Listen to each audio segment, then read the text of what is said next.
Right now? Okay.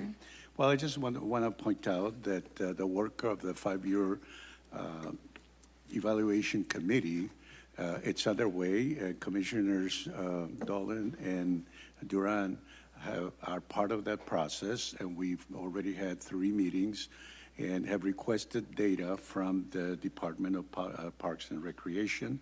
And we've gotten the information. And so we're going to be working very hard in looking at the overall performance of the program, how we comply with the requirements of Measure P, and all of the other components. And as we prepare our work, we did separate the components that pertain to parks versus the cultural arts component.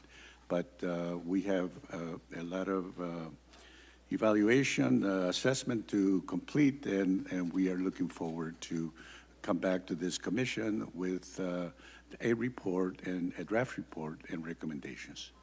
Thank you, Madam Chair. Thank you. Commissioner Duran? No update for me at this time. Thank you. Commissioner Miller? Nothing for me, thanks. Thank you. Vice Chair Ward? Thank you, Chair McCoy.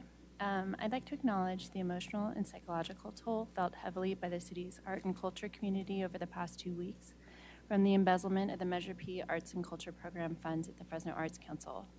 The far-reaching impacts of the criminally selfish action taken by one individual are not yet known. It appears this betrayal was committed by a member of our own community who likely didn't realize that the sum of $1.5 million indicates severe enhancements for wire fraud charges under the federal sentencing guidelines. I know from personal experience that federal wire fraud cases are not resolved swiftly and require significant patience. However, federal prosecutors at the Department of Justice have a 95% success rate in prosecuting these crimes because they're meticulous in recreating the timeline of when money was moved, where it went, and who was unjustly enriched by the crime. In this time of confusion and chaos, it's great the city is prioritizing the Year 2 EAC grant program recipients that will be made financially whole. And I look forward to the workshop presentation coming up on the agenda tonight, where hopefully we can get additional information about what's known and next steps. What's needed now is clarity and improved communication. With that, we'll hopefully be able to continue to move the program forward in a positive direction for Year 3.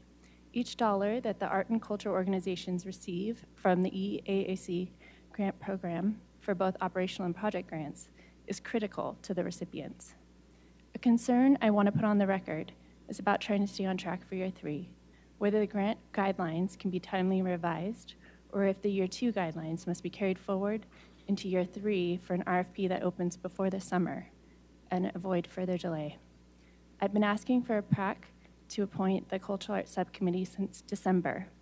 In December, many community members spent time and energy contributing their thoughts about improving the grant process. With no PRAC Cultural Arts Subcommittee, there's no mechanism to propose updated grant guidelines for approval by the Commission and then recommendation to the City Council.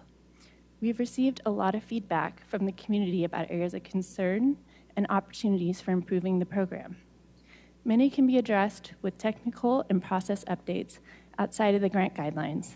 However, if the Cultural Arts Subcommittee is not appointed until our next meeting on March 16th, then proposed guideline revisions would come to PRAC on April 20th at the earliest, then go to City Council in May.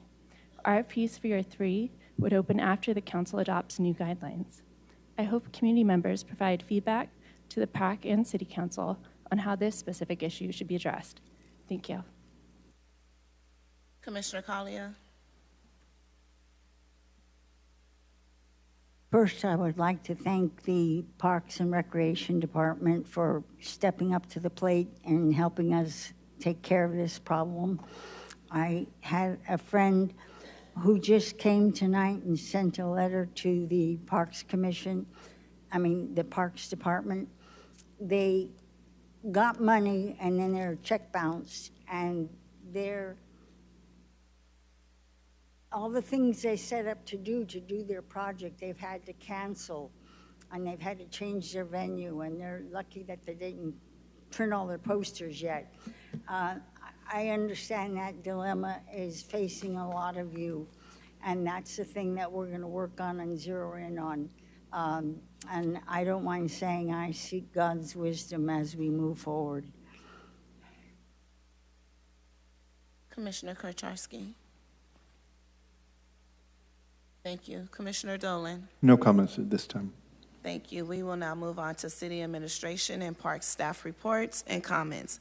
Does anyone from the administration have any reports or comments for the commission? I don't have a report this evening. However, I'd like to note that City Manager Georgianne White is here to give an update on the expanded access to arts. I'm not sure if we want to go now, Angela, if we can hear that item, or if we had one more item. Is this related to the workshop or to Yes, the? this is the workshop. I will defer to the chair if she wants to. We can skip over if you want to do the workshop and then go back to the administrative comments. No, I would prefer to keep it in order. Okay, that's the only comment I had this evening. Okay, thank you. Park staff?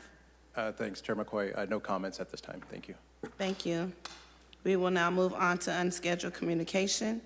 Would any member of the public like to speak on any issue within the jurisdiction of this commission? You will have up to 3 minutes. If you would like to make a comment regarding any of the scheduled hearings, comments will be taken when each item is heard. Any comments related to the expanded access to arts and culture will be held until the appropriate hearing item. All these cards are for the EAC on the agenda? Okay, so then we'll go ahead and move on to workshops. ID number 26-254, workshops, update on expanding access to arts and cultural grant program. At this time, I'm going to ask the commission to hold any questions related to the EAAC grant program until we get the hearing items. Will someone from the Parks Department please begin the presentation? Good evening, Chair McCoy, Commissioners. I'm Georgianne White, City Manager for the City of Fresno. Before the staff gets started on the presentation, I just wanted to come in and say a few words. I know each of you did receive a memo from the staff last week going over a little bit as to what has transpired. So first of all, as you know, we were all caught a little off guard as to what has happened. In trying to get our arms around information that we are being provided, we did neglect to immediately send an email out to all of you. Our apologies for that.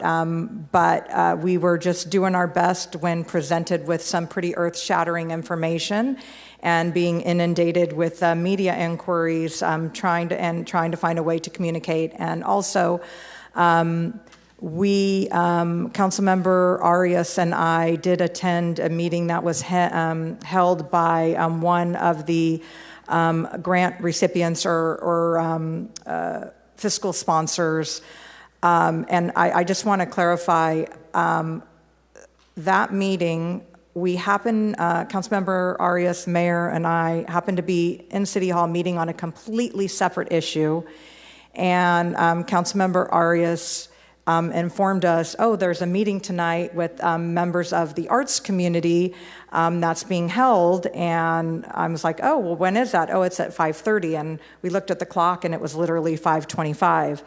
And I said, are you going? He goes, well, I wasn't invited. And were you invited? I said, no, we weren't invited. And so we looked at each other and we said, we should go. So we literally got in the car and flew down to the Tower District, or up, I should say, to the Tower District, and showed up at the meeting, introduced ourselves to the host of the meeting, and offered ourselves to be available to answer questions that we could answer at that point in time. So it wasn't a meeting that we held. It was a meeting, I would say, that we crashed. And people were very gracious to allow us the opportunity to speak Information, of course, was very shocking to people in the arts community, and I think there was a lot of angst and anxiety in the room about what is going to happen, and we did our best to respond to questions with very limited information available. But once again, it was a last minute, literally at the moment, the meeting that we found out about, we showed up. Staff is here to present a little bit of the timeline as to what information that we do have, and we will answer questions to the best of our ability. And we are also going to be putting something out on our website tonight, and we do have a dedicated email and phone number available for people interested in information, but we are going to put information out which will be, frankly, very duplicative of what's provided to you tonight, and probably duplicative of what has been reported in the media. But we know that, the media doesn't always get it right, and so we thought it was important that we get something out on the webpage that is produced by the city, so those folks that are interested can get information firsthand from us. Once again, we still don't have all the answers, but we will go ahead and put something out probably first thing in the morning. I don't think we'll have time to do it tonight, but it will be very duplicative of the information that's being presented to you all tonight. And we will do our best, if anything new comes up, new and unexpected comes up, to do our best to make sure that we get notification out to you all as commissioners prior to the information getting too far out there. So I'm going to turn it over to the staff, to Shelby McNabb from the Parks Department, who is going to do the presentation. I'm going to stay for as long as I can in case any questions come up that the staff's not able to answer. Thank you for the opportunity to speak with you this evening. Thank you.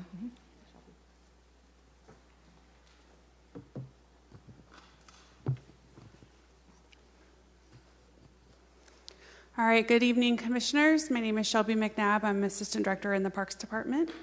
Tonight I'll be presenting an update on the Expanded Access to Arts and Culture Grant Program.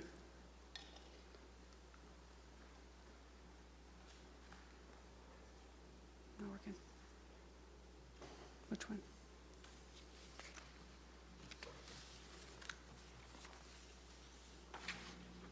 Technical difficulties.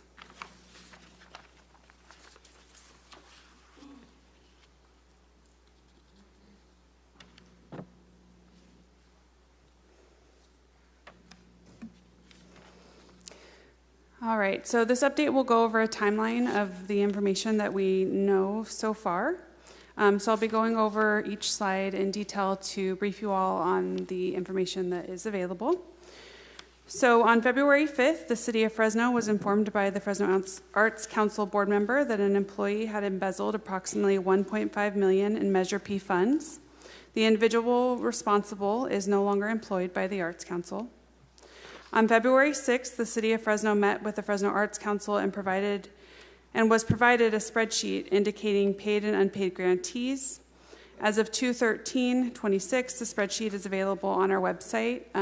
You can access that with the link provided there. On February 6th, the Fresno Police Department initiated a criminal investigation into the matter. And on that date as well, the City of Fresno terminated its contract with the Fresno Arts Council effective February 20th and requested return of all documents and funding. The city will conduct a forensic financial review of the organization. The city will pursue all available legal avenues, including litigation, to recover taxpayer funds. On February 6th, the Fresno Arts Council also released a statement.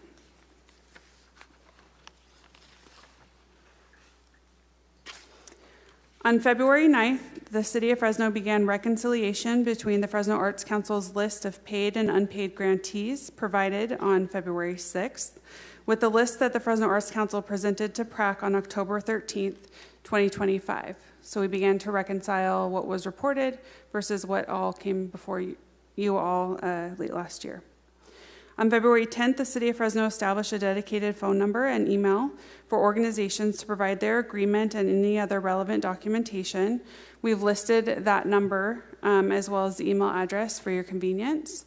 We are reviewing everything that comes in and collecting all the information that's been provided.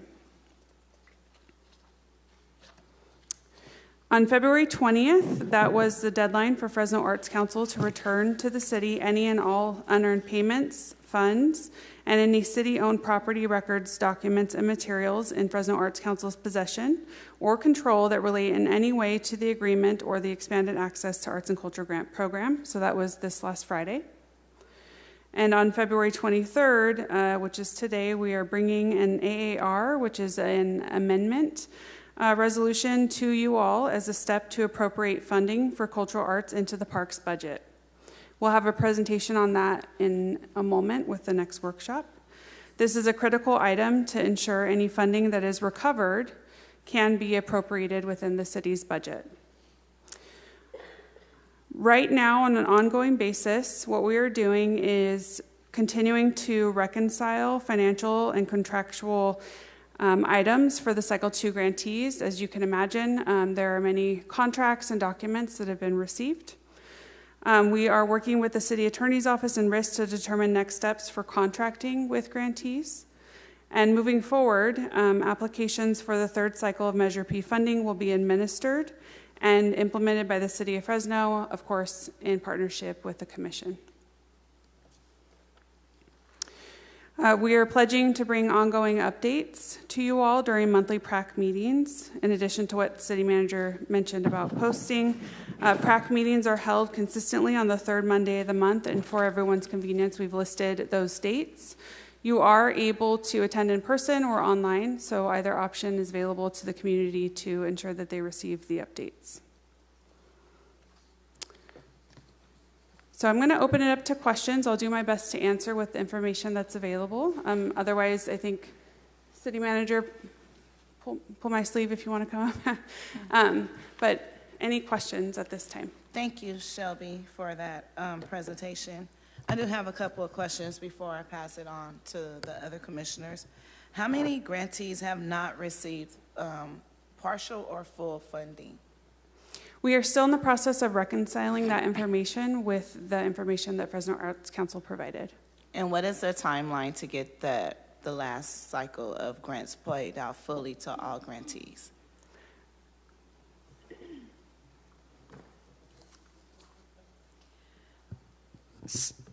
Okay, I'm not used to being on this side. Okay, so one thing I'll say with regard to the number of grantees who have and haven't been paid. Without doing the reconciliation, we just received information last Friday. We don't know if it's complete. We hope it's complete. Everything we have is information that has been provided to us by the Arts Council. I can't validate for its accuracy. I'm happy to tell you what we were told at the time, which was at that time there were 33 that had not received their first 90% payment, and there were 98, is that right? I don't have my sheet in front of me. What was the one that did receive their 90%? Let me hang on. I believe it was 98, but he'll double check me.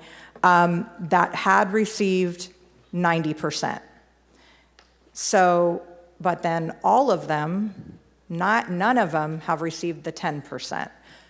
But once again, we haven't independently verified that information.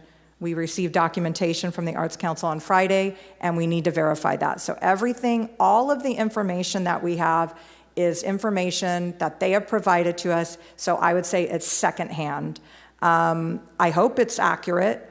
Did I have the 98 right? You were close, 96. Oh, 96. I was close. 96.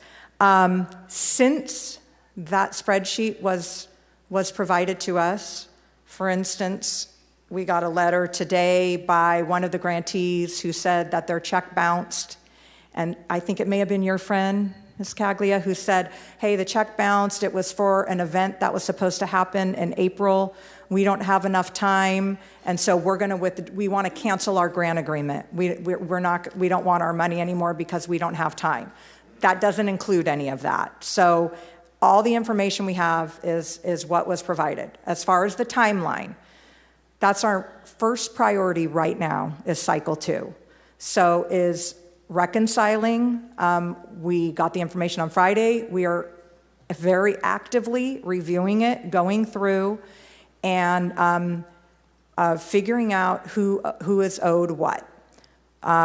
We have to overcome some hurdles on the contracting because the contracts were between the Arts Council and the grantee, and now the city is going to need to be the entity that is going to have to pick up and write checks. And so we have some hurdles that we're working with our attorneys and risk management on to figure out the easiest and best way to move forward with getting the Cycle 2 people paid. At the same time, we are starting to think about Cycle 3. But in the grand scheme of things, Cycle 2 is the higher priority to us right now. We have received communications from people who are very eager for Cycle 3 to get moving, and I appreciate that. But the same hurdles that we're going to need to get through as far as contracting, insurance, those are going to be present for this. We're going to have to figure that out for Cycle 3 as well. So I'd rather just figure it out for Cycle 2 and then hopefully have the same process moving forward for Cycle 3. So timeline, I'm not going to give you a timeline that we can't.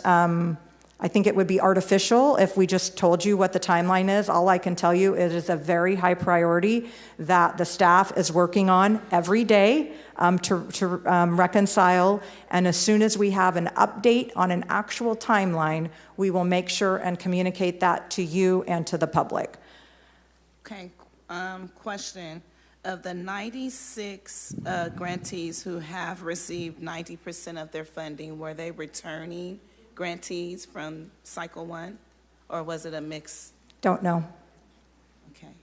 And moving forward with Cycle 3, we're going to have to be very flexible with the timeline due to the circumstances that took place for Cycle 2. So I know that everyone's eager for Cycle 3 to start, but we have to figure out Cycle 2, and we have to be very flexible with the next timeline that's coming out for Cycle 3 in order for everyone to be able to have their documents ready and have their I's dotted and their T's crossed.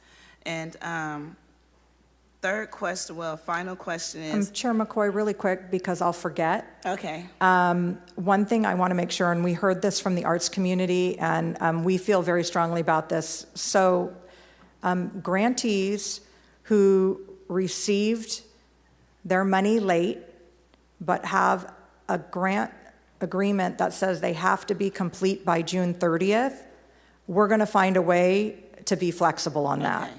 I can tell you this is not a final decision, but at least we're very interested in giving a grantee a full year to perform from the date they received money. So we're interested in that.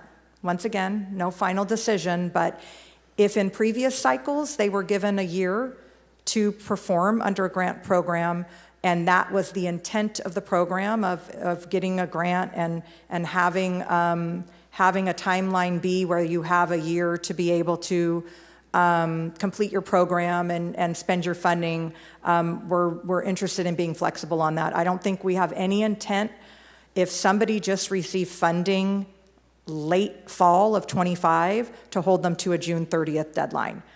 That's one of the other contracting issues that we're really trying to think about and work our way through. So I just want to make sure that that's clear, because I know there's a lot of anxiety out there from grantees of, oh my gosh, I'm supposed to, I just got my money in November and I'm supposed to be done by June 30th. We will have information out, I hope, in the short time frame that will formally notify people that they're not going to be held to that June 30th deadline. But I can tell you that certainly the intent of the mayor, of our council, that's our position. I think it's only a matter of fairness, and I would hope that this commission would see that as well, that grantees should not be treated unfairly or held to a very unfair standard. So I just wanted to respond to that before I forget, because I'm getting old and I'll forget if you got too far down the path. No problem. I think that extended timeline needs to be done for all grantees in cycle 2 due to the unfolding of the 1.5 embezzlement fallout from the Fresno Arts Council. I think that's only fair. My last comment on this matter is, I understand that the city has now housed it underneath the Parks Department to be able to administer the rest of the grant funding. Moving forward, this might be a little premature, but I'm going to ask anyway, has there been any discussion of having another arts agency to oversee it, to replace the Fresno Arts Council that's here locally, or has there been talks of having someone out of state or from the state of California? So I can tell you what the administration's position is, and I believe that the council supports this as well. For cycle 3, we're keeping it in-house. To let the reins go of having another organization that has never been through this process, have never administered large amounts of taxpayer dollars, for me, and for us, we don't think that's a good idea, and nor do we support it. I can't speak to future future cycles, but for cycle 3, which is just around the corner, we intend to implement and administer that funding once again in collaboration with this commission. But you know, it's the function is very heavily administrative. Where there is a role for any, and I think I'm quoted in this in media outlets, and I completely stand by this, that we don't profess, the Parks Department, the administration profess to have any experience in judging artistic merit. So when it comes to ultimately in cycle 3, if there's a process to where there is a role for any sort of judgment on artistic merit, I'm not quite sure what the guidelines are going to be, we would definitely need to engage people who have expertise in that area, and that is not anybody in the city of Fresno. So that sort of answers your question in that I think that there's anything when it comes to scoring, anything that might involve judging artistic merit, we would be very interested in having somebody from outside the city be involved in that. Personally, I think we should look at to include also outside of the community. Whenever we have competitive processes in the city of Fresno, and we're judging qualifications of something, we always include somebody from outside of the area who's in the same business to help judge proposals, because it gives us a little bit of a different perspective, and I think it always adds value, and then it also helps eliminate any accusations of conflict of interest.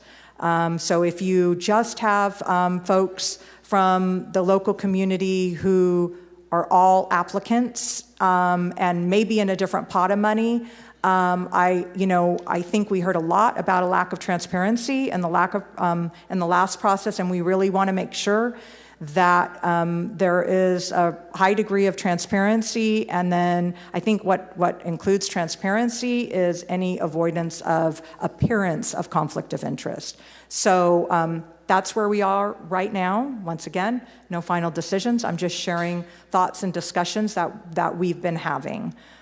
I hope that helps. Yeah, I think another thought is to make sure that the panel understands what cultural means to each ethnicity group that is applying. I think that's something that we heard loud and clear in this chamber from many of people that are here tonight and others on Zoom, that was an important part, that people just didn't understand what culture meant to them with some of the applicants. So making sure that that's a requirement, not so much as either you understand what culture is or you know how to read a financial statement or a financial sheet. It needs to be both in order for it to be a fair process. And also consider of having those meetings open to the public. That's something that this commission has fought for. We heard it. We wanted that loud and clear. Some misconceptions have been said that we passed on having those meetings open. That's not true. We just felt it didn't serve the community of artists well enough to have it just on our meeting every third Monday of the month. We felt that those meetings need to be open to the public, and we know that they're going to meet more than once a month. So that's the reason why we're still fighting for those meetings to be made open to the public. And thank you for your time. And I'm going to go ahead and pass it to my vice chair, and then we'll go this way and come back this way. And let me know if your question is for me or for Shelby. Okay, great. I was wondering, so I guess if we're looking forward, this is going to be administered under the City Parks Department. Have you already started to identify, is there going to be a point person or a few people who are like in charge of and responsible for this process? So right now, no. At the very moment, no, but we certainly will make sure that there is. We're definitely going to need to add a little bit of human resources into the process just from a paperwork perspective. And I think, once again, right now, I know Shelby has been sort of leading the team, of course, with Aaron, leading the team on the 22 cycle and the reconciliation. So that's what we're focused on right now. But we absolutely will definitely have a contact person to make sure that everybody is very clear on who is going to be leading that effort moving forward. So, I think as Shelby mentioned, for right now, for cycle 2, any, questions or anything like that can go to the email address, and we are making sure that that email address is getting manned, and the right person who can answer that particular question, if we're able to answer at this point in time, we'll make sure that the right people are answering. A lot of it has been collecting information. When we attended the meeting, I think it's been 2 weeks now. Gosh, time flies. 2 weeks ago, we had encouraged people who had fully executed grant agreements to go ahead and send them to us because we weren't sure how long it was going to take the Arts Council to send us their agreements. And so I was hopeful that all of the people who had not yet received funding, like if they had an agreement, they would get it to us right away so we could start working. And as of last week, we only had 22 people who had sent us in their agreement. So between those 22 and the documents that we got from the Arts Council, we're gonna, once again, we'll focus on that. Shelby's been doing the reconciliation, the lead on that, but the phone number, the messages, and the email addresses, we'll do our best. But I can tell you right now, we're not prepared to answer cycle 3 questions other than, thank you for your feedback. I appreciate your input. We're not yet there. We're focused on cycle 2, and we'll let you know as soon as we're ready to go on cycle 3. That's been, I think I received 2 personally, and that's been my response. I know it's vague, but that's all I really have right now. Mm-hmm. Yeah, I mean, there's a lot of different things that I think need to be addressed before year 3 can even be like meaningfully discussed and opened. I've heard things like the reporting requirements don't apply well to organizations that receive the operating grants as compared to the project grants. And a lot of the questions seem oriented towards arts, not culture, and why, there needs to be revisions to the language in the questions that are being asked, as well as this thing I was bringing up about the guidelines revision is it's a very community-informed process, and as Chair McCoy was saying, I think there's been some misconception put out, unfortunately, around what our commission was hoping to achieve by having it as an ad hoc subcommittee that voluntarily adhered to and complied with all of the requirements of the Brown Act. But when that subcommittee exists and works, it works really hard in some very intense bursts, but it needs to meet with people and find out, what are all these areas of concerns and what can we address and what are things that we can address, right now and those sorts of things. And I'm just hopeful that when you guys are organized to identify who is that point person, that they can start working with the commission to having kind of these meaningful discussions with the arts and culture community, because there's a lot of things we've been asked to change and fix and address, and we have had no ability to do any of that since October. So I think, I kind of look at it as a community outreach process that we do when we're building a new park or making revisions. And I think that the Parks Department does a pretty decent job at going out into the community at kind of the places where the community is for that particular topic to gain community input. And there definitely are productive ways to have that type of dialogue with the community. So I wouldn't think it would be a whole lot different than that, in that that's what we do. That's especially given the amount of Measure P dollars and how much work we've been able to do as far as new amenities in parks and brand new parks, and all of those have been informed by community input. And that has been by going out into the community and not just sitting in the room here at City Hall and asking people to send us their suggestions. So I think that we have a pretty good idea. And so we could sort of follow a similar process. It's a little bit different, but as far as, gaining community input from the right stakeholders, it just is determining who are the right stakeholders and sort of going out into that stakeholder community.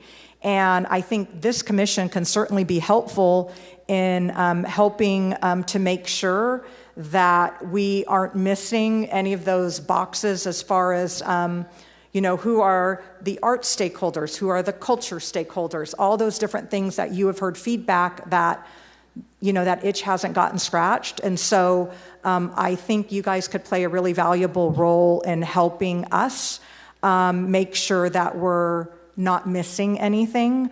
I'll tell you, right, nothing's ever perfect. Nobody's ever perfect. Are we going to ever make 100% of the people happy?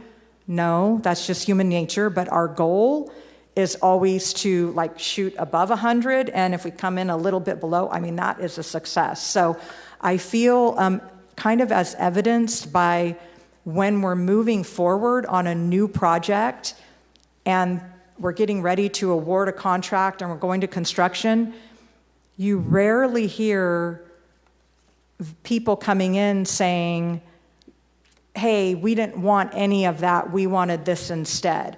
Maybe a little bit of disagreement because we didn't have enough money to do every single amenity, but for the most part, I think people have felt like there's been a pretty decent process. So I think that you all have a really important role to make sure that information is getting passed on. So please start taking notes as to what you're hearing, as to what needs to happen, how the guidelines maybe need to better define the difference between arts and culture, whatever's important.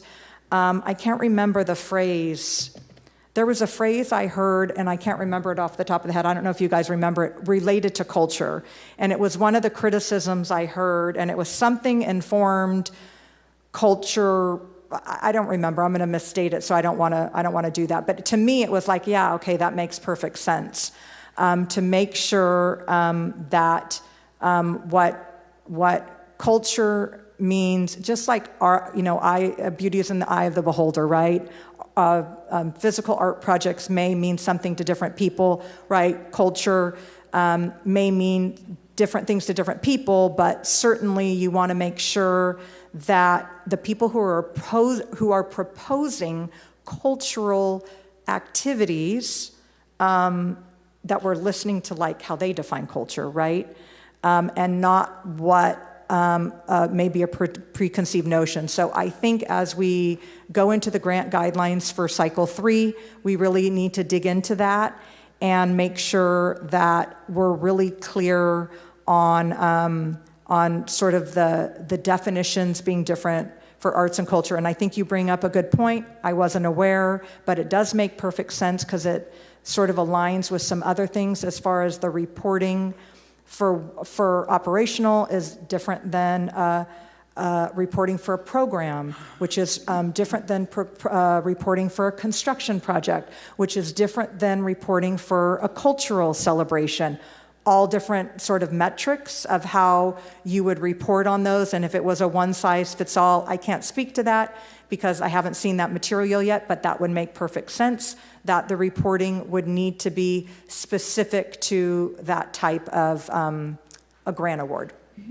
Another thing I wanted to mention is that this program has continued to not reach lots of different parts of the city of Fresno and residents in different areas. And we see it then in the applications that are received. And so last year I had brought up with a member, I think the city has the Office of Community Affairs. It has at least 5 different individuals who are kind of liaisons to different parts of the community. And I had talked to one of them about, is this something where maybe some of the commissioners as volunteers can help work with you to reach your community to help share the information about this opportunity and what's required to be eligible. And at that time, I think it was indicated it was maybe like too political because public art is always political.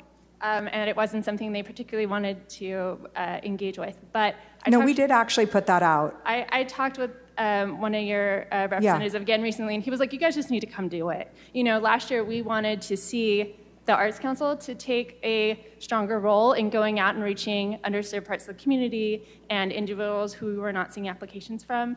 And the way they worked their workshops, I think, were through, once they received letters of intent, then disseminating information more focused on that, other than a public meeting here at City Hall. But I think it would be really important and helpful this year to try to, if we could, with the city support, work with those liaisons and try to make sure we are getting, more information out into the underserved parts of the community about what the opportunity is and hopefully getting more applications turned in. Yeah, I think last year we did put the applications like, hey, call for projects. I think they did put that out on their social media channels. I don't know that, I'm sure they didn't. We are very, we don't always, it depends on what it is as far as they're city employees, so making sure that it's very clear that what they're out there promoting is certainly within the level of appropriateness of a city employee. I can tell you once again, I would tell you it was a little bit different. We had offered many suggestions about grant guidelines, contracts, everything, and all of our suggestions were rejected for the most part. And so it's very difficult for things that we were encouraging things to be included that would make it better, and then say, yeah, no, we're not going to do that. And then, a couple of months later say, hey, would you go out and use your staff time to go promote this? That was a little bit difficult for us. Moving forward, I think we have the opportunity that we're all very, very comfortable moving forward with whatever the guidelines are, whatever the grant process is. And whenever it is a process that we are driving and intimately involved in, we kind of pull out all the stops. We'll actually put it out to council members too, who are very, very active in their neighborhoods, going door to door, and see if they're willing, as they're going out and handing out different information in their districts, if they'll help us, and anything as our community liaisons or different events and different community events where they may have a tent or whatever, to have the information available and that they're educated to be able to talk about it. So I think that's something that could definitely be improved upon for cycle 3. Thank you. I just wanted to know, do you know how many grants were their checks bounced? I do not know. No, I don't know for sure. I know I've been told, okay, I know the one because I read a letter today that was directly from the person. And then I believe I heard secondhand that there were a handful. I can't put a number on it because, once again, we don't have the data firsthand. I'm really hesitant to put too much details on things that we haven't validated. So I have not seen them. Our staff has not yet seen them, but we've heard it's a handful. That one group I told you that turned their money, well, they didn't turn their money in. They turned in a letter to the city of Fresno. Right. It's going to go to Mr. Aguirre, basically saying we don't want the money. Cancel our contract. And I wonder how many more we're going to have of that. Right. I don't know. Like I said, this letter is dated February 20th. I just got a copy of it today. So only because I know firsthand, because it's here, I know what they said, but I haven't personally heard from any other grantees whose checks have bounced. Me personally, this is the one I've seen. But as we reconcile the documents and we're able to reconcile financial information and bank statements, that will obviously be the best source. But we haven't had a chance to do that, nor do we know that we have all of that information yet. Mm-hmm. Thank you for coming and being here. This has definitely been disappointing and shocking to hear about from the Arts Council, except for maybe for some of the artists that came here and tried to warn us about some things that weren't maybe up to speed. So thank you for. I don't think they're surprised, but I've been shocked. But I did want to say thank you to the city of Fresno for stepping in as quickly as you did. Like, sitting on the Pratt Commission going like, oh no, what do we have to do? Seeing that, the next day you canceled the contract, you're doing an investigation. Like, this is my first time in an official context hearing anything, and I'm picking up stuff. I was just happy to see that you and others from the city were out there taking responsibility, because that for me is kind of like, well, who's going to pick this up? Like, this could be quite the mess to pick up. It is a mess. Yeah, so but, thank you. Yes, thank you for you're doing welcome. that. Thank you for taking swift action. That brings some reassurance for me to say, okay, this isn't just like being swept aside. Like, you're actively engaging in it. So my question really is around clarification. Does the city intend to take on all the roles and responsibilities that the Fresno Arts Council had in this Measure P funding from round 1 and round 2? Because I imagine there's stuff from round 1, like with checking in with grantees and finding out if they finished their projects and all this. There's like a lot there. Does the city intend for round 1 and round 2 to take on all those responsibilities at this point? So what I'll tell you is the cycle 1 financial information, that is part of the reconciliation that we have to do. And unfortunately, the way that the timing of the contract, the way the contract got executed, and the grant period, you would think that we would have already been able to evaluate cycle 1. We couldn't, because by the time our time to release the cycle 2 money, right? The cycle 2 money, we didn't have cycle 1 money, so we couldn't hold up the cycle 2 money like we did for cycle 3, right? So I think everybody knows we would not release the cycle 3 money going all the way back to October when we had the request, okay, we're ready for cycle 3, and we said no. Until we get all of the information in, and that information was cycle 1 and cycle 2. So I think the mayor said, are we sure that everybody in cycle 1 got their grants? And I said, no, but if they didn't, I think we would have heard about it as far as people not being paid their Cycle 1 grants. We still have to do that reconciliation. So we still have to go back and reconcile Cycle 1, make sure that everybody who was owed money got paid money, didn't get paid any more money, and did what they were supposed to do. That's part of our work that we are going to have to do in addition to the Cycle 2. So are you saying we know what step we're on right now, we're not sure the extent of the responsibilities we'll take on? Or are you saying, yes, we're going to take on financially, our responsibilities, so under the, I'd have to go back. All we know about what the Arts Council did, 100% what we're sure about is what we contracted them to do, which was the administration of the funding and the administration of the grant program. Okay, that's what we contracted them to do. But I know they did more than that, right? They did the call for projects. There were a lot of things that they were involved in, detail-oriented, that we weren't a part of. So that is something for Cycle 3, we're going to do it all.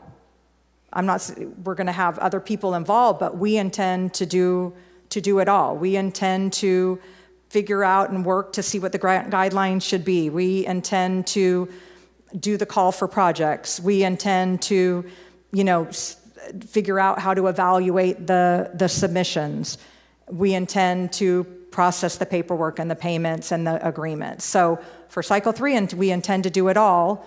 What all is, once we get all the documents and we go through, because they were required to give us everything, we'll be able to go back and look. We'll look at what the call for projects look like, hopefully what their evaluation sheets look like. We plan to do it all for Cycle 3. Thank you. Yeah. City Manager, thank you very much for coming up here and talking to us tonight and talking to the public. I'm sure I speak on behalf of the entire commission when I say it's great that you're doing that, and it's greatly appreciated. Just a question, though. The $1.5 million number sounds like it's being put forth with utter certainty. And at the same time, we're saying that we haven't fully reconciled what the Fresno Arts Commission and the city have in terms of differing records. How are we so sure about the 1.5 if we're still not done? We're not. Okay. We've said that's what was reported to us. Okay. So I don't vouch for the accuracy of that number. Okay. That was the number that was reported to us. Just want to clarify that. Yep. We're not. And part of that, I guess, would be that 1.5 million, if we use that number, represents a percentage of the overall amount that was granted over the course of the cycle. And is that matching up with what you're finding in terms of the number of grants that haven't been distributed and the amounts still withheld for the 10%? That's what we're working on. Okay, so we're still working to match that. We just got documents on Friday. Okay. So that was the deadline. There were a number of documents provided to us, I think electronically and in boxes, and so we're going through those. Okay. Yeah. Understood. I know that you mentioned in your opening remarks about extending the deadlines for grant completion. Do you have any idea about what that extension deadline will be? Any idea of how much time we're? So I would say, at a minimum, this is once again, we operate under information that we believe to be true. Sure. If the intent of a program is to have a year to implement your program, then people should get a full year at a minimum. So if they were shortchanged because they got a check so late, we would definitely extend it. I think, so that's what I would say. If for some reason, and I don't know this yet, if the way that the program was structured was that, they just had to end by June 30th, but you were there was never the intent to give you a full year, like whatever the intent of the program and what was communicated as to how much time somebody would have, that is the minimum of what they should have. Okay, I got that. So that would be sort of rolling on a case-by-case basis as opposed to an absolute deadline for everybody, or? I think so, because I think people got their checks at different times, and if somebody's check bounced, and if we're coming in and people are just going to be getting a check from us for cycle 2, I'm just making this up, do not hold me to this, let's say March 15th, then they should have the full time period. They should not be penalized for what's happened. For what it's worth, I think that's right? You want to take this case by case. And then just the last, comment, I just want to restate something you said, which I think you said, the city is great at the sort of funding administration part of this, doesn't want to be involved necessarily, or doesn't see that their expertise lies in deciding questions of aesthetics or impact or the other really important criteria for, I just want to underscore that that's a really smart decision, and I think that will go a long way towards rebuilding the credibility of the whole process if everybody stays in that area in which their expertise lies. So thank you. Mm-hmm. Commissioner Miller? I think it's probably another question that can't be answered, but since the beginning of this meeting, a news media outlet has released a name. And is there any kind of idea as to whether this money can be recovered, or in what percentages, or if it's really missing, or if somebody has it? I know that's probably not something you can actually answer, but it's... Law enforcement is involved, both Fresno PD and the FBI, and, I'm just hopeful that as much of it, whatever it is, can be recovered. I don't know. I just have to, go through the process of law enforcement. I don't have any concept of percentage, or I don't. Fair enough. I think it's just a question I want that's on 100%. everyone's mind. I would like 100%. Yeah. I don't think that's probably realistic. Thank you. Do you think it may be more than the 1.5? Don't know. I can't speak. I have secondhand information. I hope not, but I can't until there's a full forensic accounting and law enforcement investigation. All I can say is what was reported by a board member to us and by the executive director. Do you think after the city does its reconcile of all the documents that were submitted, that you'll be able to say, yes, it's more, or no, it's not more, or it's exactly the 1.5 that's missing from what you see so far from the documents that are being reconciled? I think if we had all of the financial information, all of the banking statements, all of the grant awards, it's kind of just basic accounting then. Mm-hmm. Having said that, we would have to consult with law enforcement. I mean, there's an active law enforcement investigation, and what we don't want to do is do anything that could jeopardize the investigation, that would limit any ability to get any money back. So it's kind of like balancing your checkbook, right? I don't know if people do that anymore. My kids don't even know what that means. But if, you go through, you have copies of your bank statements, you know what checks went through, you can match it up to the grant agreement. It's pretty simple, but don't know what level of nefarious activity was going on. So that will have to be, I think, law enforcement is pretty good at putting these types of things together and figuring out what's real and what's not. So I'm hopeful that they'll be successful in their investigation. Are you still missing documents or financial records that you still haven't received on the part of the Fresno Arts Council?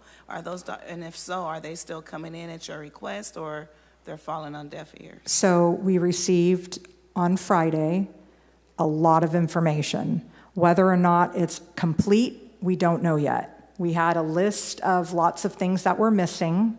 And so as we go through all of the documentations that were provided, we'll go through and figure out what was provided. In addition to financial, so originally we were requesting the financial information just to do our pursuant to the agreement. But then once we canceled the contract, then we said, you have to return everything to us.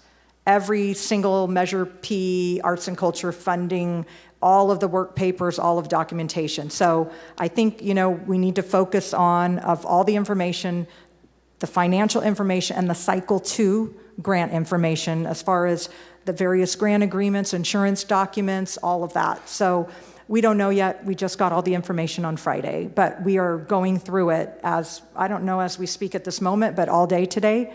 I think it came in like late afternoon on Friday, and they've been going through it today, and they will continue to go through it. Thank you. Commissioner Duran, I apologize.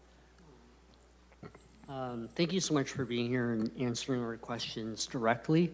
My question is, and because most of any answers that I would have wanted to know have been answered to the best they can now, for anyone going online to access the spreadsheet that was shared, my question is for the top of the headings.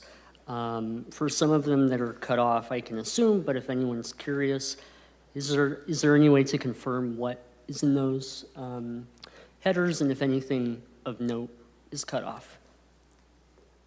On the webpage? So the spreadsheet of the unpaid grantees. I haven't actually looked on the webpage. Was something cut off, Aaron?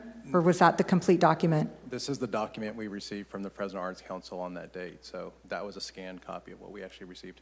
Okay, so we don't have, okay. That was the document we received. I committed to the art community that I would post what I had. That was all I had. So that, when I keep saying that was the 33 and the 96, that's where I got those numbers from. So that's all I have. I think one page says unpaid, another page says paid. That's all. There was nothing cut off. That's just the completeness of the document, or lack thereof.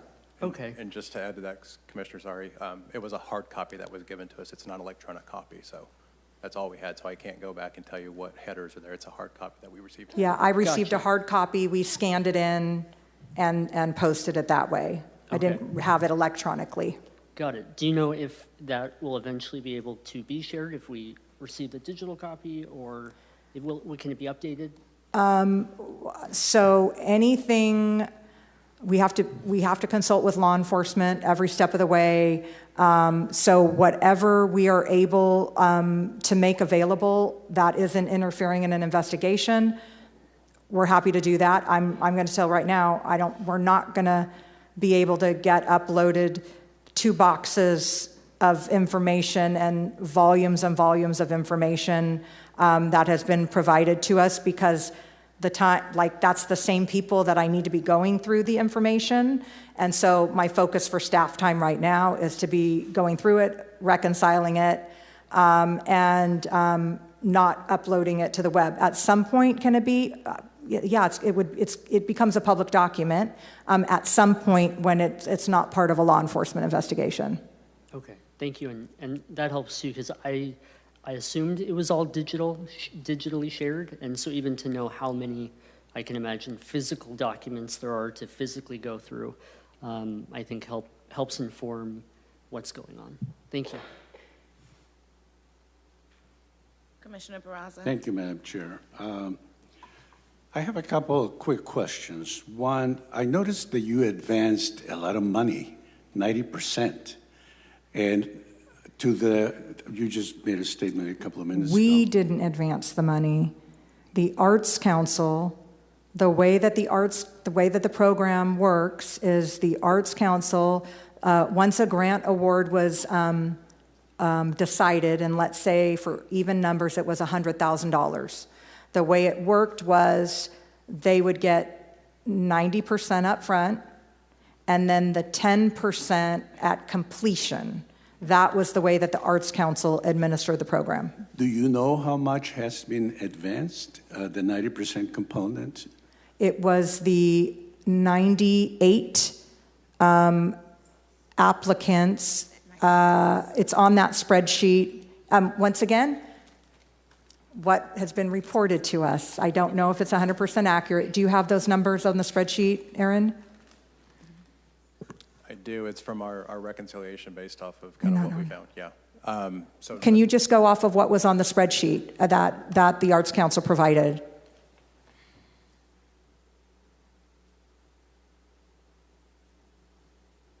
The 96.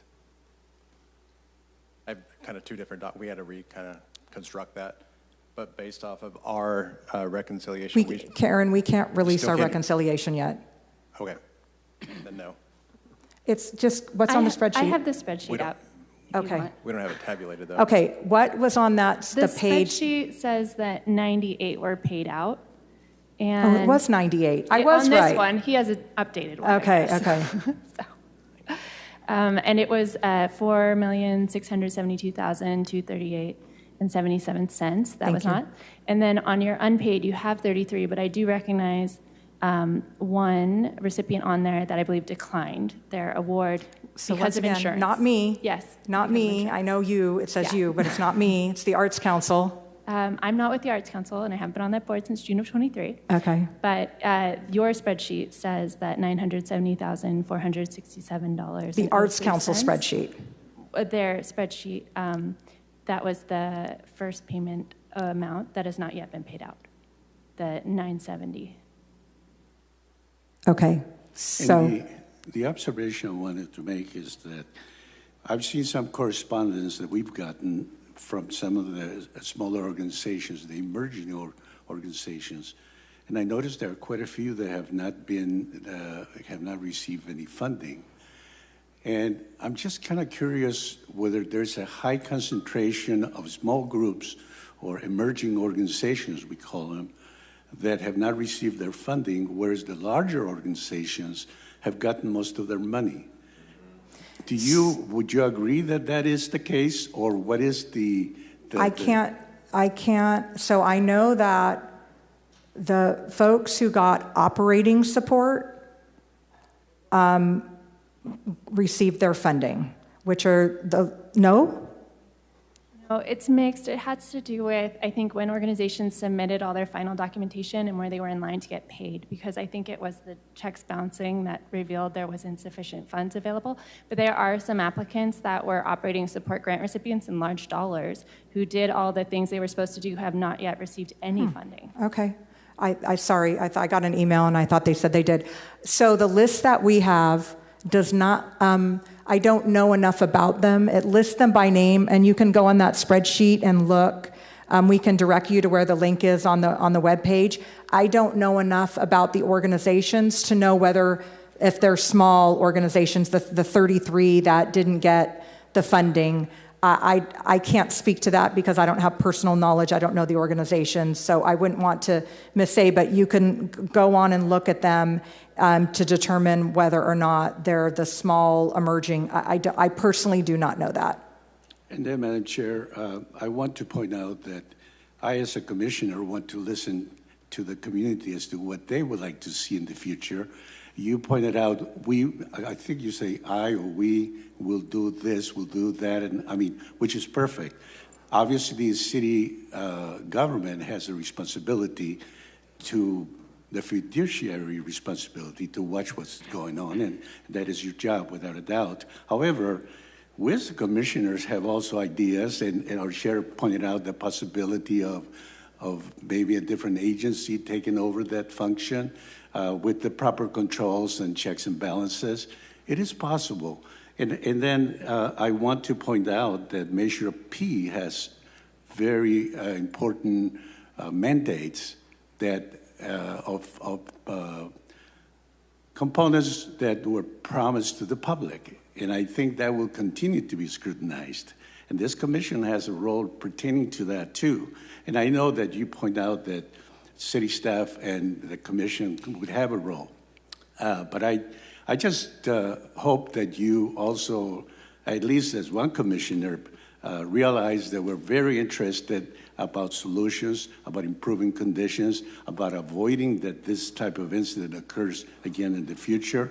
However, please don't forget that we want to also make suggestions along the way of what we think would improve the picture.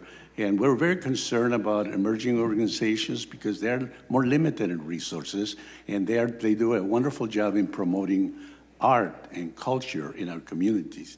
And so do the larger organizations, without a doubt. However, resources are very necessary to promote what's important in our communities, and we want to spread the benefit to all parts of the community. And one of them happens to be one suggestion that was made about the ratio of, I believe it's 80 or 20, or I don't know if it was 90 or 10, about the possibility of expanding the participation of nonprofit, smaller organizations, which I think is a good idea.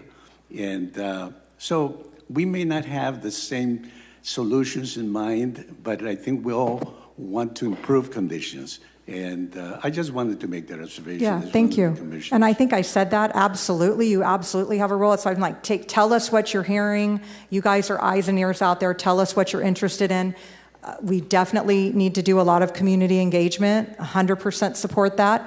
I think what I was talking about when I said what we do a good job as, so one, we do a good job at writing the check, at, you know what I mean, the paperwork, the financial document, at making sure that the accounts are balanced and the checks are written to the right people for the right amount and compliance. We also, what we do is we also do a good job at implementing and organizing and setting the meetings. It's more to the administrative work of the community outreach. The community outreach is a community outreach. It's feedback from the public. I think I used examples. We go out to the public, so we need to go out into the communities. We definitely need feedback from you as commissioner. So I 100% agree with you, Commissioner. And yeah, if you took it as I was saying that we're going to do it without you, absolutely not. We absolutely need to hear from the community, and we absolutely need to hear from the commissioners. And I agree, under the ordinance, you guys definitely have an important role. Thank you, Madam Chair. Thank you. Okay. I apologize in advance. I'm going to stay for as much as I can of public comment, but I'm not going to be able to stay the whole time if it's anything like our council meetings. Thank you. Thank you. We will now move on to hearing items. Hearing ID number 26-253. Hearing presentation regarding Measure P Category 4 Annual Appropriation Resolution. Will someone from the Parks Department please begin the presentation?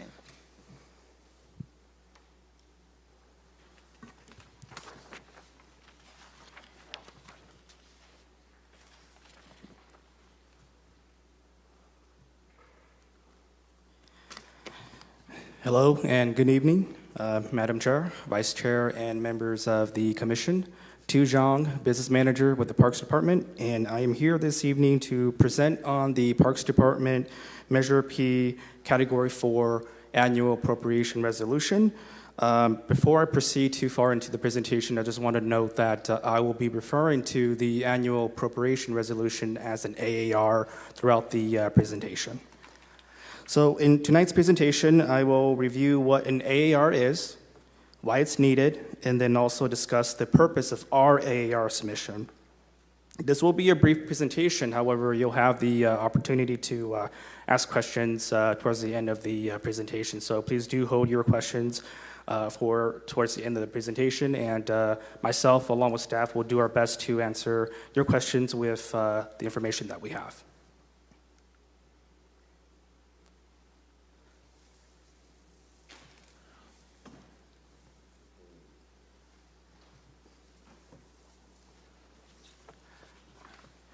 So what is an AAR, or an Annual Appropriation Resolution?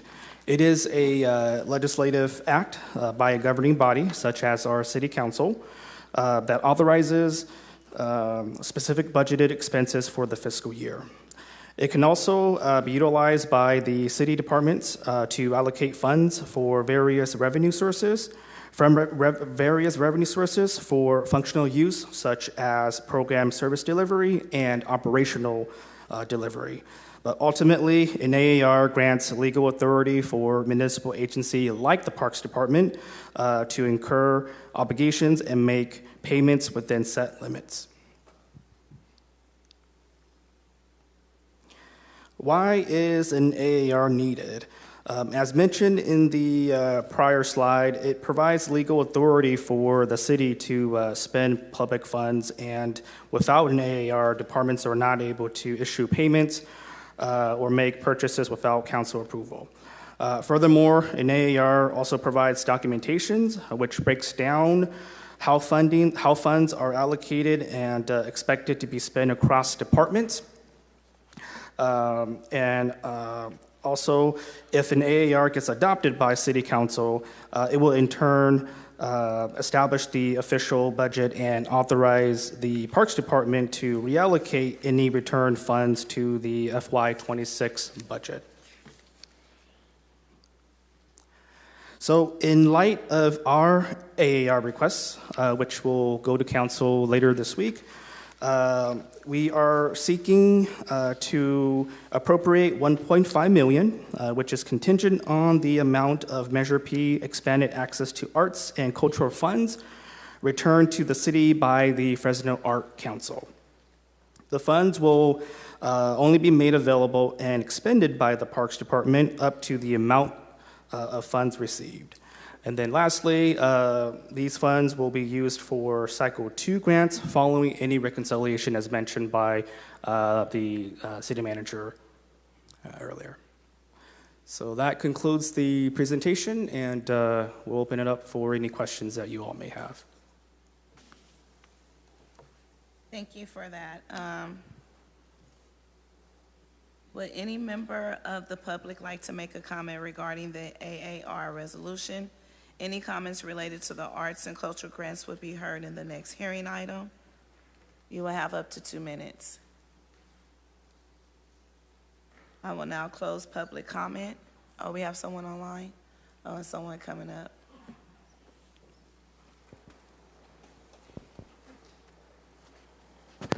Good evening. I'll be quick on this one. Kyle Lopez-Schmidt, Executive Director of South Tower Community Land Trust. Along with this AAR, might be appropriate to include language that any funds recovered by the city of Fresno from the lost Measure P funds go back into the Measure P pot, so there's not any lack of clarity that those Measure P funds aren't coming back to the city of Fresno for other uses. Would also encourage the city to seek damages, because many of our organizations are experiencing financial harm because of this, that it's not just the missing 1.5 million, but the additional damages that are done to our organizations, and that those resources be identified to the organizations being harmed, as well as potentially some financial training and like capacity building for Fresno arts organizations, so this kind of thing isn't repeated. Thank you. Thank you.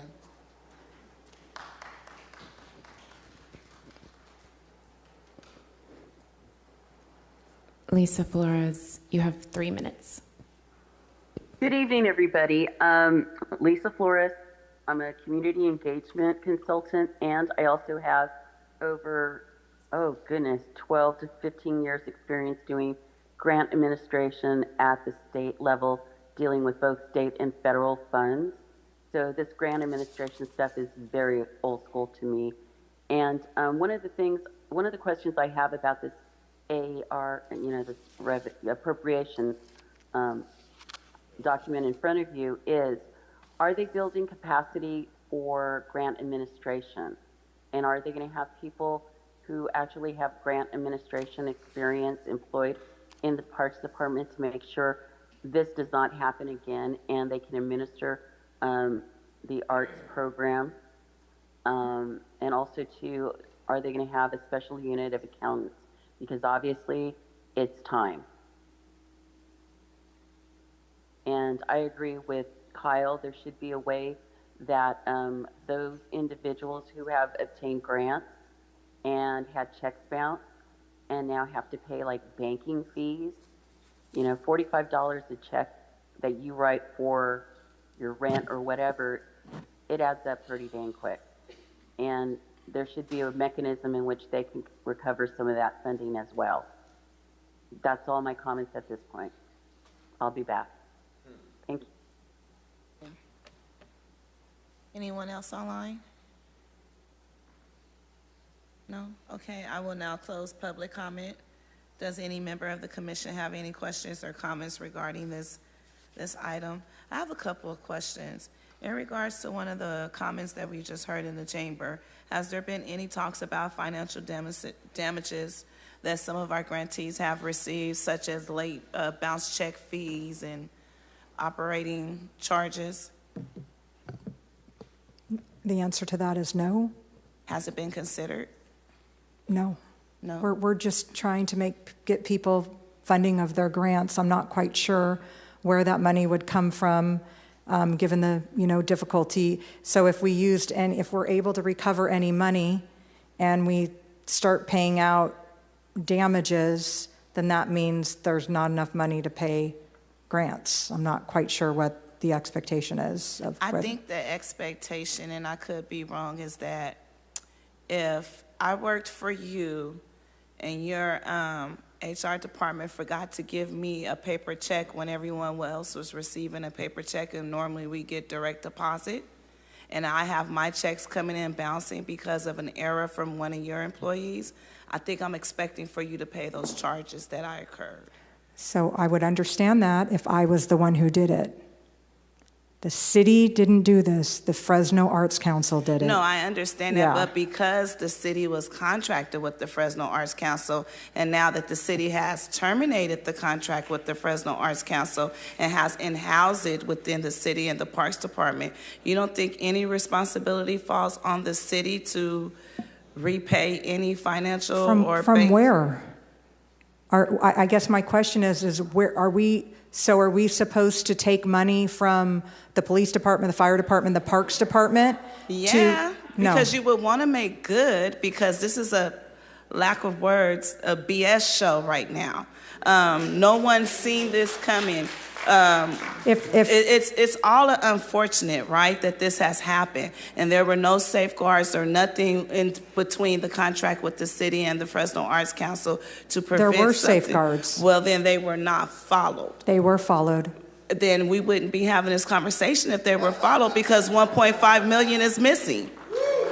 So I'll go back to, if you want to get specific, we'll go back to what I said. The terms of the agreement were followed. The time period of the audit was followed. That's why Cycle 3 was not released, because the Arts Council, with this commission approving and recommending to the council the grant guidelines because and the we're process. only a recommendation body, so why You would recommended we have, it. Yes, we did, because Okay. we felt good with it going forward. Now, Okay. if we would have had knowledge that 1.5 million was missing, Well, I we mean, wouldn't of have course. recommended it. So Of don't course try you to wouldn't. put blame on this commission I'm not for doing putting it on its commission. job, Well, I would recommending say it start to putting- the city stop council. putting blame. The We're not city of putting Fresno- blame. It was a simple question. The city of Fresno, I will repeat it, the city of Fresno did everything it was supposed to do under the agreement. If people want to be angry with someone, be angry with the Fresno Arts Council, because I will go back to the days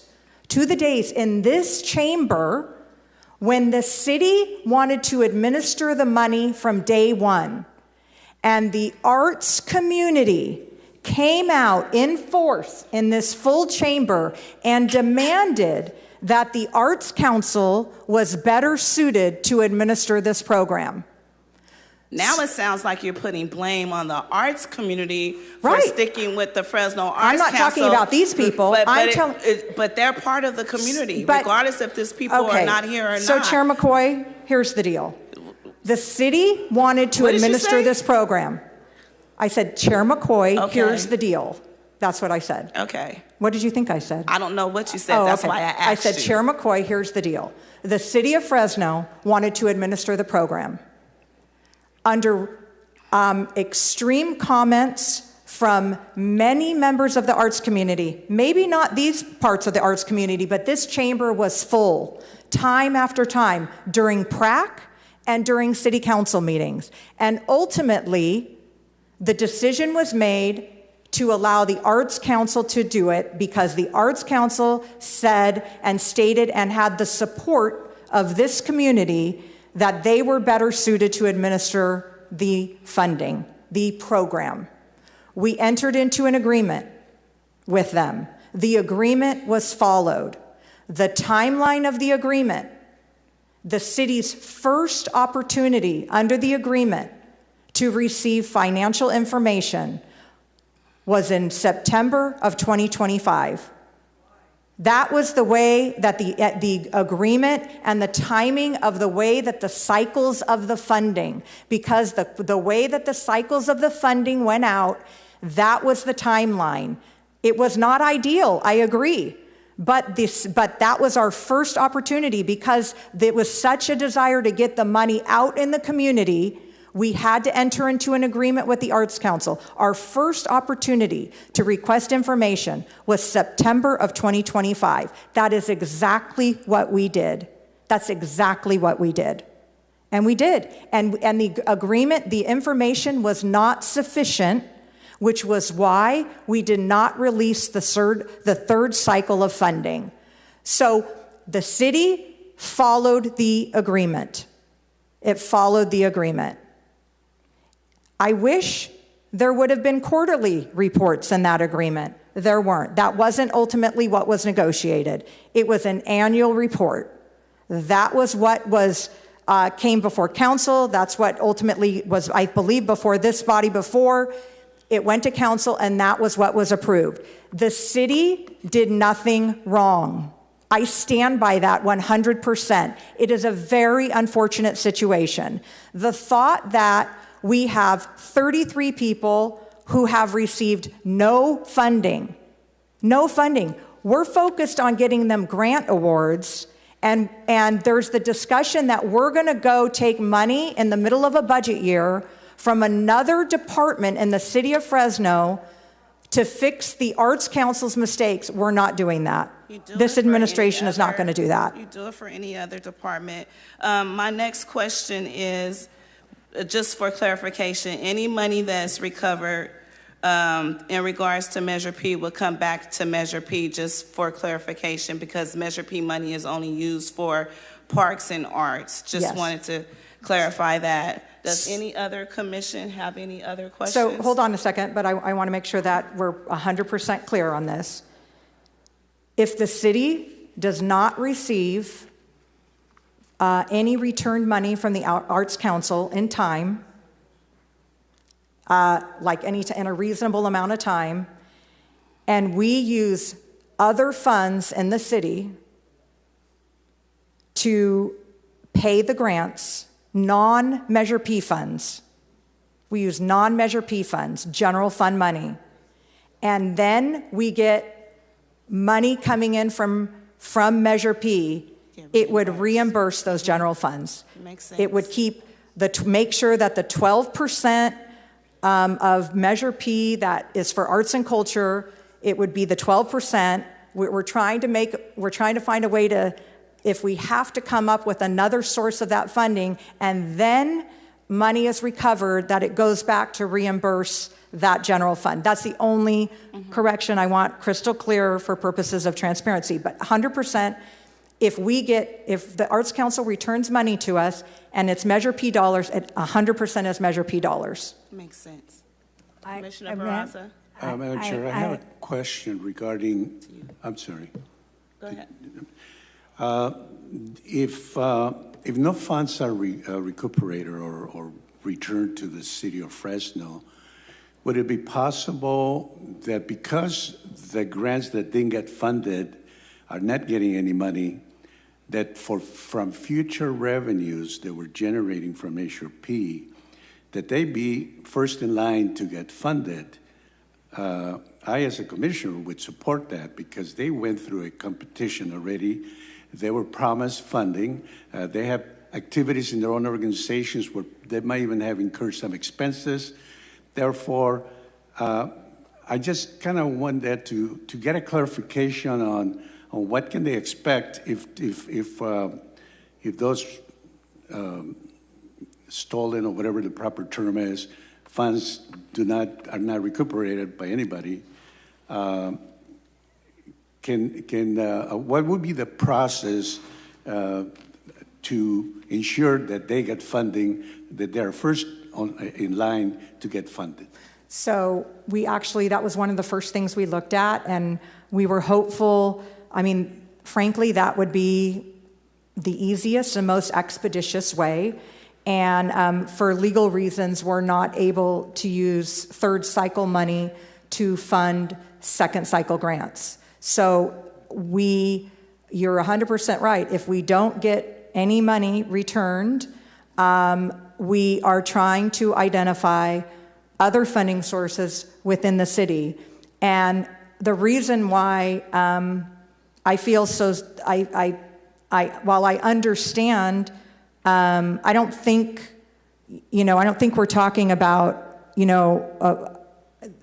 if it's just a handful of people that had to deal with bounce checks out of 135 grantees, I don't think we're talking about, the cost of a $30 bounce check for a handful of people.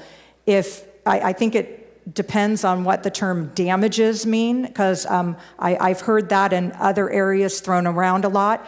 So we are already looking at other funding sources to put together $1.5 million-ish, assuming that's how much folks have been shortchanged, to move quickly to get people funded. That is going to be in the middle of a budget year.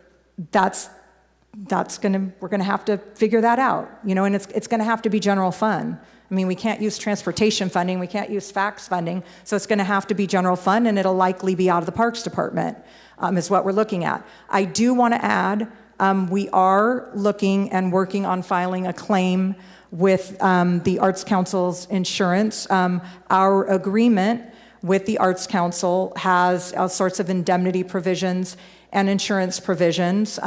Whether or not that is a claim that will be accepted by their insurer, that will be up to them, but we are going to proceed down that direction to file claims to also try and recover any possible funding from that direction. Thank you. Commissioner Collier. Hi. Thank you for all your information. This is head spinning. Most businesses and most organizations have a backup plan, and it's usually in the form of a bond to cover any problems. Does the Arts Council have a bond fund? No, they have an indemnity agreement and insurance policies that names the city as an endorsed the city. I don't know the proper insurance terminology, but it's more than just a certificate of insurance. We're a named insured, and there's an endorsement. And the problem becomes a lot of times if in fact somebody's arrested and this turns out to be a theft, that's going to be excluded from a lot of insurance coverages. So we do bonds on like construction type projects in the Public Works Department, those types of things. But in these types of contracts for services, it's generally more indemnified in case something happens and someone breaks their leg and they try and bring the city in, then the Arts Council would have to step into our place. But we also are named as an insured on various levels of insurance. Okay, thank you. Any other questions from any other commissioners? Thank you. Is there a motion to recommend City Council adopt the 41st Amendment to the Annual Appropriation Resolution Number 2025-179, appropriating $1.5 million returned to the city by the Fresno Arts Council? I so move. Thank you, Commissioner Kalia. Is there a second? Second. Who said second? Thank you, Commissioner Dolan. All in favor say aye. Aye. Aye. All opposed say no. This item is approved. We're going to move on to hearing ID number 26-231, hearing to receive public input on expanded access to arts and culture grant. Would any member of the public like to make a comment regarding this item? You will have up to 2 minutes, and I have the cards up here. First person I'm going to call is Camilla Sutherland.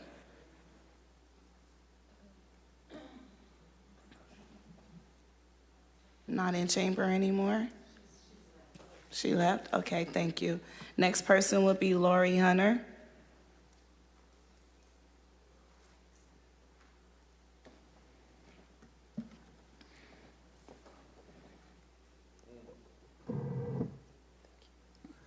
Thank you so much for the opportunity. I am with the Fresno City and County Historical Society, and we literally just today received information on how to reach out regarding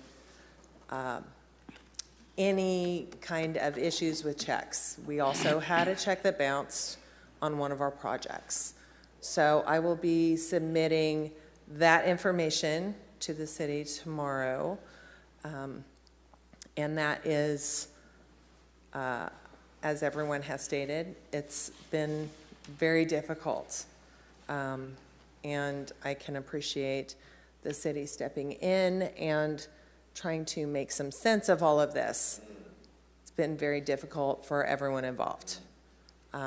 So I just want to thank you for helping with this whole entire process and in any way that you can. So thank you so very much. Thank you. Thank you. Next person, Alicia R.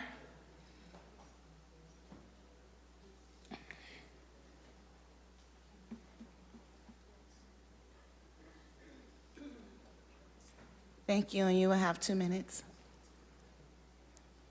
Hi, Alicia Rodriguez, Labyrinth Art Collective. I didn't write anything down because I'm just going to talk. First of all, I had a lot of things on my mind, but in watching some of this circus unfold today, I'm going to be real honest. It's kind of disconcerting to watch, and I'm just going to be observation. And I've never done this in chambers. I've never done this anywhere. I don't bring this up in rooms. People know me for years without knowing this, but I'm just going to bring up very briefly that I do run an art collective. I'm also gainfully employed in the scientific industry with a bachelor's in physics and a master's in environmental engineering. And the only reason I bring that up is I'm not going to be told one more damn time that my observations and the community's observations that are valid are not valid. We stood in here many times calling transparency issues very specific concerns, not emotional, and it keeps getting framed as emotional, and I'm quite sick and tired of that. Accused of accusing people because they're worried about how they look. I don't care about that. I'm not a politician, and I know some of y'all are, but I'm sick of hearing people argue back and forth about community engagement when they don't have the first idea what it has been like to spend years immersing yourself in community and building that. And the only reason I mention that is because we brought these concerns to the floor. And moving forward, there is nothing acceptable less than full transparency of whatever body takes this over. I don't care whose fault it is. Fix it. Oh, and as far as the money and not coming up with check fees, I think that's a very small ask, by the way. The community also brought concerns about Measure P funds going to the cops for park rangers, which is shit, I'm sorry, and pulled from Measure P, when they have over half the general fund, and we're talking about like, $4 or $5 million here with Measure P, arts and culture, that's $257 million. So over half of that money goes to the cops, and we're getting it pulled from the arts programs for that. Like, let's look at privilege, let's look at the structures, and let's quit. And those of us in the community who stand Arts Council and said how great they were,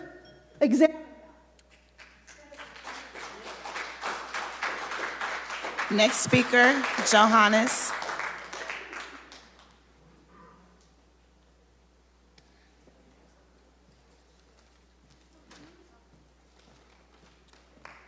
Thank you, and you will have 2 minutes. I want to quote this commission on the 13th of October, 2025, about 5:36 p.m. Vice Chair Laura E. Ward, quote, "Public comments have included misinformation and personal attacks that grow wilder and bolder each week and make me think that I am not the only one in these council chambers with a creative writing degree. What started with twisted words grew into very personal statements against individuals getting at their integrity and character, and most recently, allegations of illegal activity," end quote. I forgive Vice Chair Ward for making these statements. So instead, let's live in the world of nonfiction, shall we? On September 15th, September 29th, and October 6th, members of the Fresno community came to this commission and we warned you, begged you to address inconsistent and inappropriate behavior by Fresno Arts Council on the grant admin side. On October 13th, we were told by this commission our concerns were overreacting and spreading misinformation with creative writing. However, we now know from statements by City Manager Georgianne White on September 30th, Fresno Arts Council missed key financial reporting deadlines. In October, the city refused Fresno Arts Council's request for the third round of Measure P grant cash because their financial reporting was so inconsistent. And now we all know that Fresno Arts Council has lost over $1.5 million of our Measure P funds. So for the record, with no exaggeration, in September and October of last year, at the exact same time, we were begging our representatives to address issues on the grant admin side. Our representatives were fully aware that they were also issues on the grant financial side, but still chose to dismiss our cries for help. Are you planning to dismiss us again now? I asked this commission for two very simple things. One, please start listening to your citizens when we ask you for help. Stop dismissing our passion and labeling it as hysterics. And two, please work with the public to fully overhaul the current transparency process for this grant.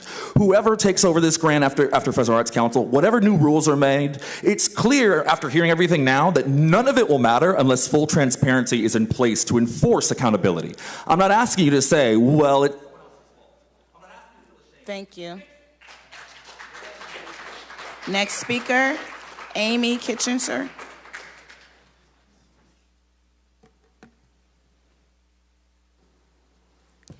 Good evening. I'm Amy Kitchener with the Alliance for California Traditional Arts. I'm just going to make a few recommendations about moving forward and just to think about what the city really needs. And I think the city needs to create a cultural affairs department that knows what it's doing and hire a professional director of cultural affairs who can oversee this process. You know, people go to school and have careers doing this kind of work. It is not rocket science. And it will be very important for the city to step up into this role of the 8 major cities in California. Fresno is the only one that doesn't have a cultural affairs department with a professional staff. They will be able to steward cultural policy and help build a strong field.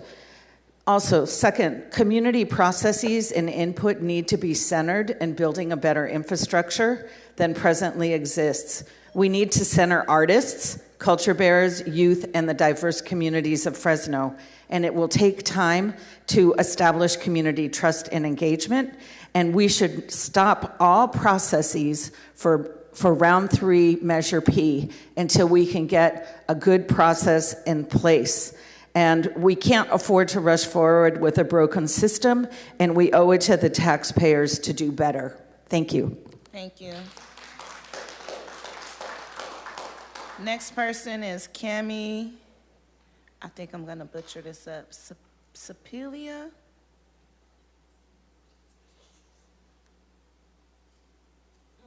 Okay. Next person, Kyle Lopez-Schmidt.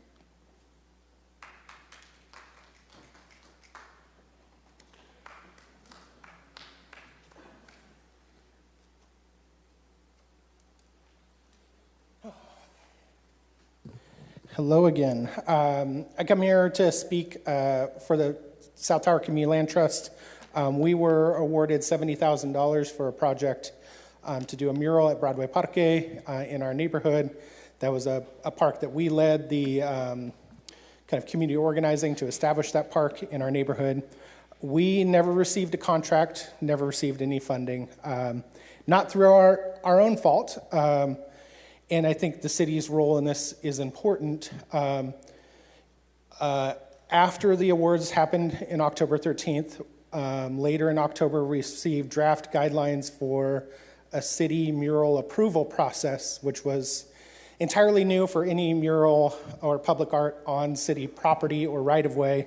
And we worked diligently to respond to those standards that the city wanted to go through. This was Georgianne White's department who provided this to us. It added a 3-month timeline onto our process that was uncompensated and unplanned for. We finally got approval for the Arts Council to proceed with our contract 1 week before the embezzlement story broke, so we never received our contract. What I think is important to think in this context is one individual, yes, did harm to our community, but the systems that we created did not create the environment for this program to succeed. The Arts Council was not set up for success with the right accountability measures, the right reporting measures. You all have not been given the information. I don't think anybody of you have probably seen the city's mural guidelines for their approval process. We really need to work on the transparency and the collaboration in this building of artists, public officials, and city employees so that we can really advance the arts in our community and think about this in a comprehensive way, not just about conflicts. I think a lot of artists. Thank you. Next speaker, Smiley.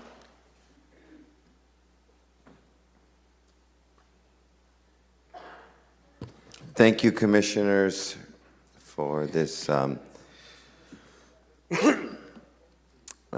meeting. But I got to be honest with you guys. Well, first of all, my name is Smiley G, and I am EAAC a recipient sponsored by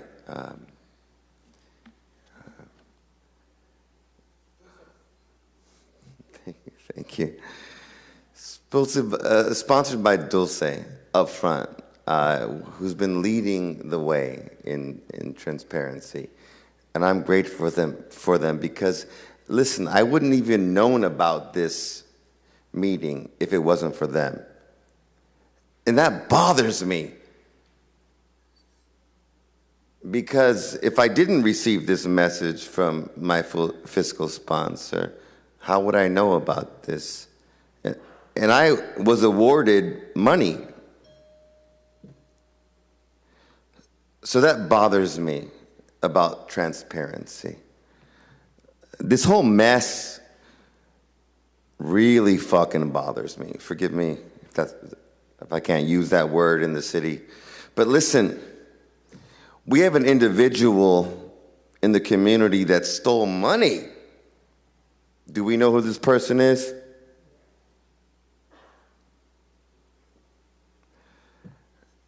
This is outrageous. This is beyond craziness. It's been so emotional, this whole process. And it shouldn't be, because we're just trying to provide arts and culture to the community. So I hope that you all can figure this stuff out and really help the community. Thank you. Next speaker, Derek Payton.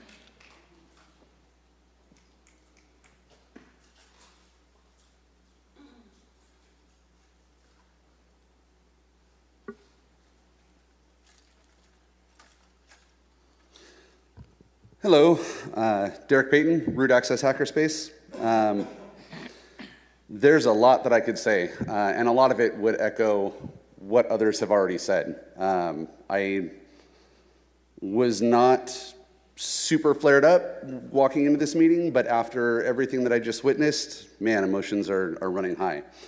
But I want to speak about the future structure of EAAC. And I understand the city's desire to step in more directly, given everything that's happened, but we are super uneasy with the city owning the entire EAAC process. from end to end. The city grant processes are often slow and rigid, and by the city's own admission, they're not an arts agency and they have no business in making judgments based on artistic merit. Further, Fresno Municipal Code Section 7-1506, subsection B, subsection 4, paragraph B, states that these grants shall be implemented by the Commission in partnership with the FAC or its successor local arts agency. The ordinance did not contemplate a full internalization by the city. If the city absorbs the entire EAAC process, we risk increasing barriers for artists rather than reducing them.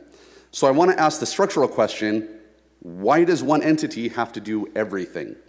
If one entity controls applications, panels, compliance, disbursements internally, even with good intentions, public trust becomes harder to rebuild. There's no structural reason for the city to run every aspect of this, and I would advocate for a three-pronged approach where you have an arts-informed community body to design the application process and run the review process.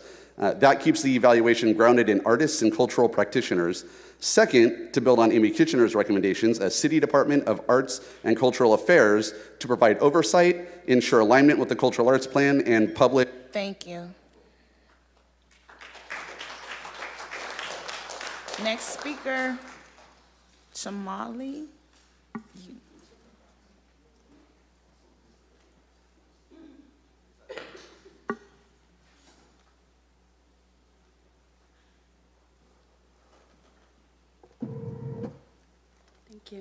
Hello, my name is Jimali Kadara. Thank you for the opportunity to come here to speak for my group. My group dance and name is Natasin Lao Lan Sang, which is the Lao dance group. It was passed on from my teacher. She was one of the last Lao, royal dancer from the last king of Laos until I became a communist. So I was her apprentice, and now I want to carry on the dances to the new Lao American students, because most of my students are not just Lao, they're mixed with different race, African, Hispanic, Mexican, Caucasian. So I want them to learn the dances so they can know their culture, their heritage. Last year I was granted $28,000, but not easily. I was denied, and I appealed twice to get this amount. This year I was granted $14,000, but not yet, because I'm one of the small groups I'm emerging.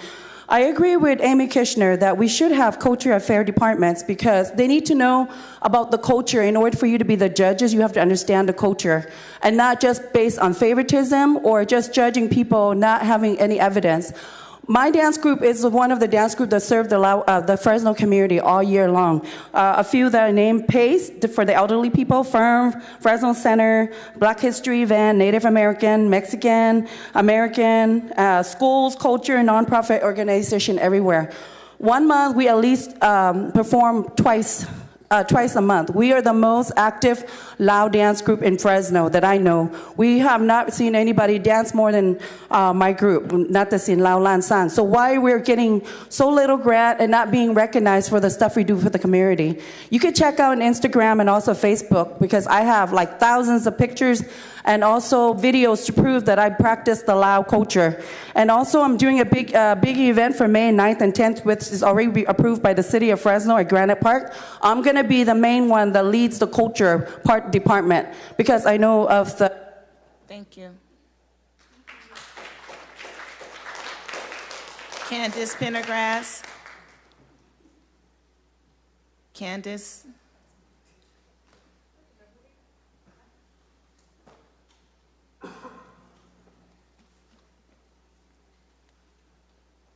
Hello. Hi, I'm Candace Pendergrass. I'm the Vice President for Museum Services with the Fresno City and County Historical Society. Thank you so much for allowing me to speak today. I appreciate everyone's efforts to help us all move toward a successful and impactful program for arts and culture in the city of Fresno. I would like to just add my voice to the record today and request that as round 3 is developed, that in addition to the requested transparency that is of such concern, that you also insist on stability and dependability in a newly devised program. The grant program should be designed in a way that when applications are opened, closing dates are included, along with definitive announcement dates and award dates, and that those dates are honored and fulfilled upon. It's extremely difficult to write and operate a budget and fulfill an organizational mission when award dates can slide by 6 months or more. Getting back to the July 1, June 30 schedule would be ideal. Also, I appreciate that there is an extension for grants that were funded late, but I would ask that those that have already accelerated their programs to meet the original deadlines still be allowed to complete their grant reports, their final reports on time, and apply for their 10% final payments without having to wait. Thank you for your time. Thank you. Next speaker, Dante Earleg.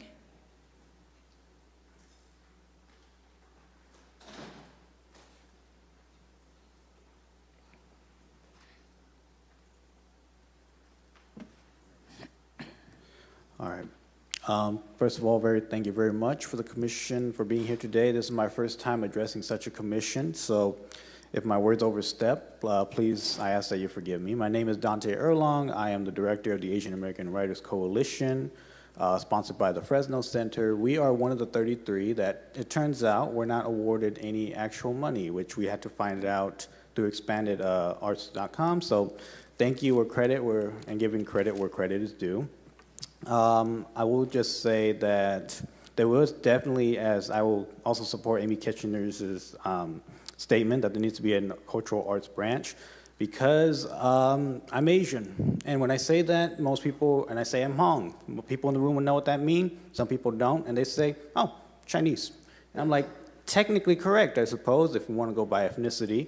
But it's a culture, and cultures are a lot more complicated than that. I'm also a breakdancer.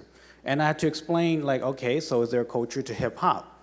Well, it's not tied to one ethnicity, and those are the conversations that I have to have with people who often are in positions of power and allowed allocations to certain cultural arts grants. And last but not least, I will say that the artists are hot-blooded and passionate groups of people, as you could clearly see here. A consultant of mine has discussed a possibility of legal action, which I find ludicrous. I myself will probably not take initiations, but I cannot speak for my fellow artists if timely resolutions cannot be met. We're all in the same boat and it's on fire, and I hope that for all of our sakes within this room, we could achieve that resolution quickly and that those resolutions can be executed in a timely manner. Thank you. Thank you.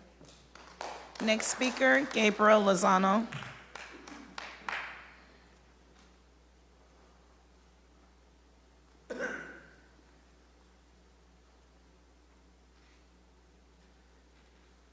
Hi, my name is Gabriel Lozano. I want it to be known that before Measure P was even in existence, I donated 300 of my hours to go advocate for Measure P. So before anybody was thinking about art and stuff, I donated my time, and then that's where it said.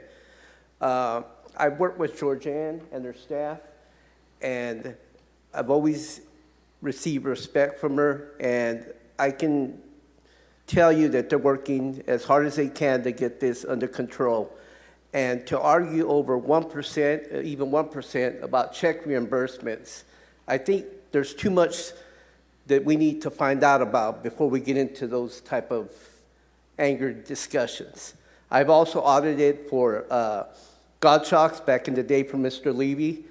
I worked in the cost accounting, I've done payables, I've done the invoices. My suggestion is that if we have somebody financially responsible for subgrants or a grant, that we have requirements that you check quarterly, and if they don't pass the quarter, that you start checking monthly and you oversee this so that you get control of it right away. Giving out 90% is a little bit too much to me. When you look at grants and you're a year, you should have an audit of that 3 months after the end of the grant. So I think that those would help, but I can guarantee you, working with the staff, that they're working diligently to try to take care of this. It's an unfortunate incident. One person ruined it for a lot of people. So I think you need to show a little patience, give it time. We just don't know all the information. Some of us aren't privy to all the information. I understand you're angry, but it's not going to solve anything yelling at each other. Everyone have a great day, and I hope you have an even better week. Thank you. Next speaker, Omay Lopez.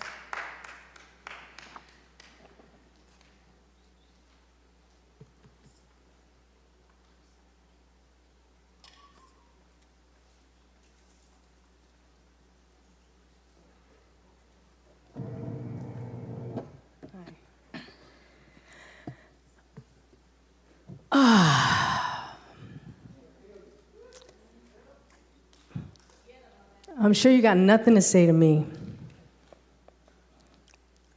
For a couple years, I've been doing so much work informing and educating people, having workshops. We fiscally sponsored 21 emerging projects of the 60, 1/3. 70 applied as us as a fiscal sponsor. I have years of experience. I'm not just a DJ and run an organization. Yes, I have my degrees. Yes, I've been a community organizer for many years. Deaf ears. Scapegoated? People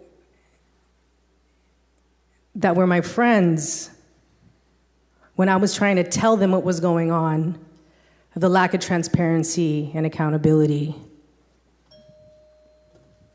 stepped away, 10-foot pole like a leper.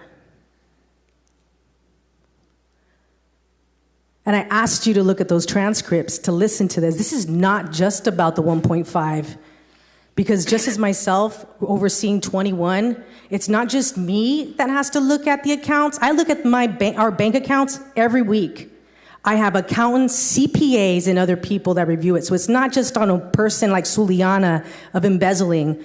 There's the executive director, Lilia Chavez. Talk about arrogance by multiple people in this space. And at the Fresno Arts Council, the city council, the subcommittee, silence. And I just ask you to sit down with us and talk. You're doing work on the back ends. I know people are, because I'm getting calls.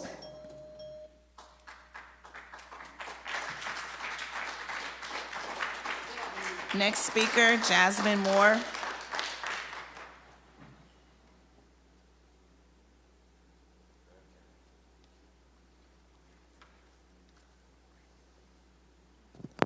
Hey, look, we're the same height. Hello, everyone. My name is Jasmine Moore. I am one of the recipients of the EAAC grant. I was there during the meeting that Dulce Upfront held, and what I observed was misreporting deadlines without escalation, allowances for blurred accountability and false compliance. When they bring you a data dump, you send them back. You don't do the work for them. I've worked in corporations where we built infrastructure, and that is not how we do things. Language framing structural issues as individual struggles, they're dealing with a lot right now. That's their job. That's what they're supposed to deal with. And transparency concerns from the community without structural response. What I would have liked to have seen was escalation procedures, transparency rhythms, decision-making document, and compliance triggers. These are all things that actually make the system function. People are afraid of the system because of things like this, because people can sidestep and deflect and say it's not our problem when it's a structural issue within the city and their contracts and their contractors. It's not the contractor's fault. It's the city's responsibility. When you hire people, you're responsible for them. So to sidestep the responsibility of making sure that you make people whole, because this ordinance is that this percentage is paid out, not that we just kind of might figure it out and some people are gonna have to get a haircut. That's not how that works. So build the structures, work with people who have systems thinking, because these are individuals who are just doing their job. Thank you. Thank you. Monica Serta. Monica Serta.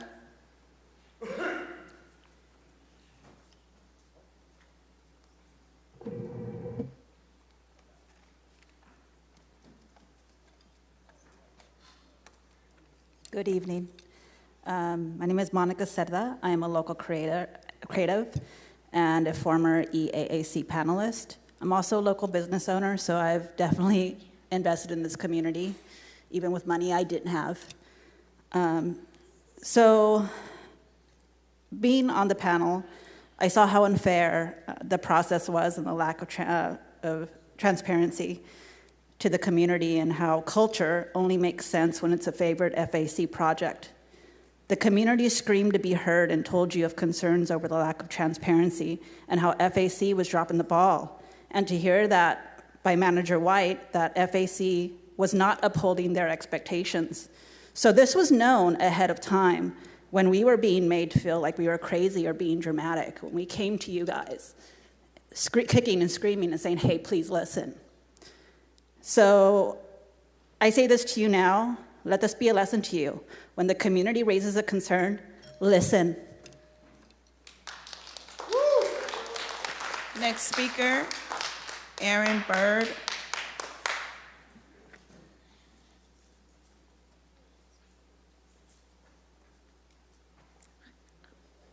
My voice can carry.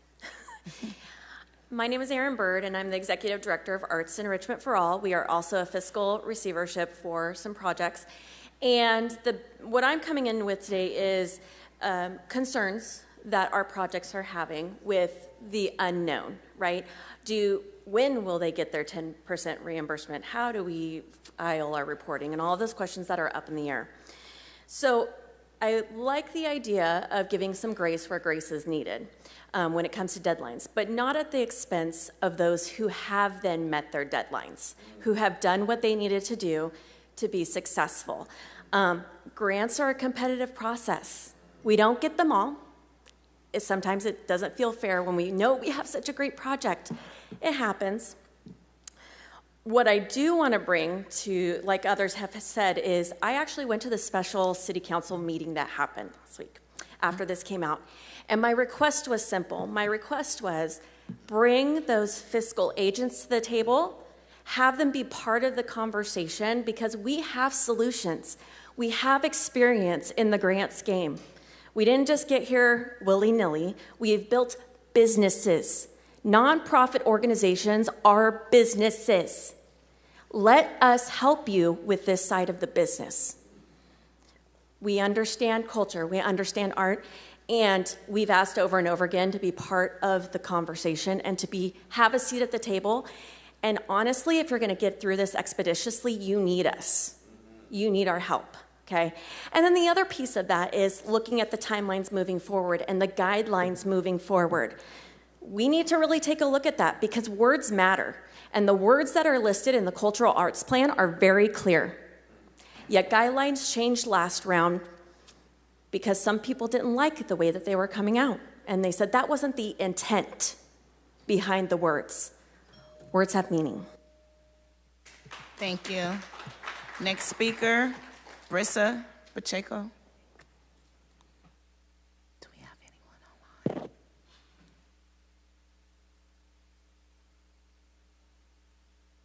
Y'all, I'm a young adult here in Fresno, and I do like to say, when I first came to this room, I expected a room full of adults and professionals, and what did I just seen here is that it reminds me of high school, it reminds me of middle school, because what I just witnessed here with people speaking, people yelling at each other, do better. That's all I'm gonna say. Do better than this. That's it. Any speakers online?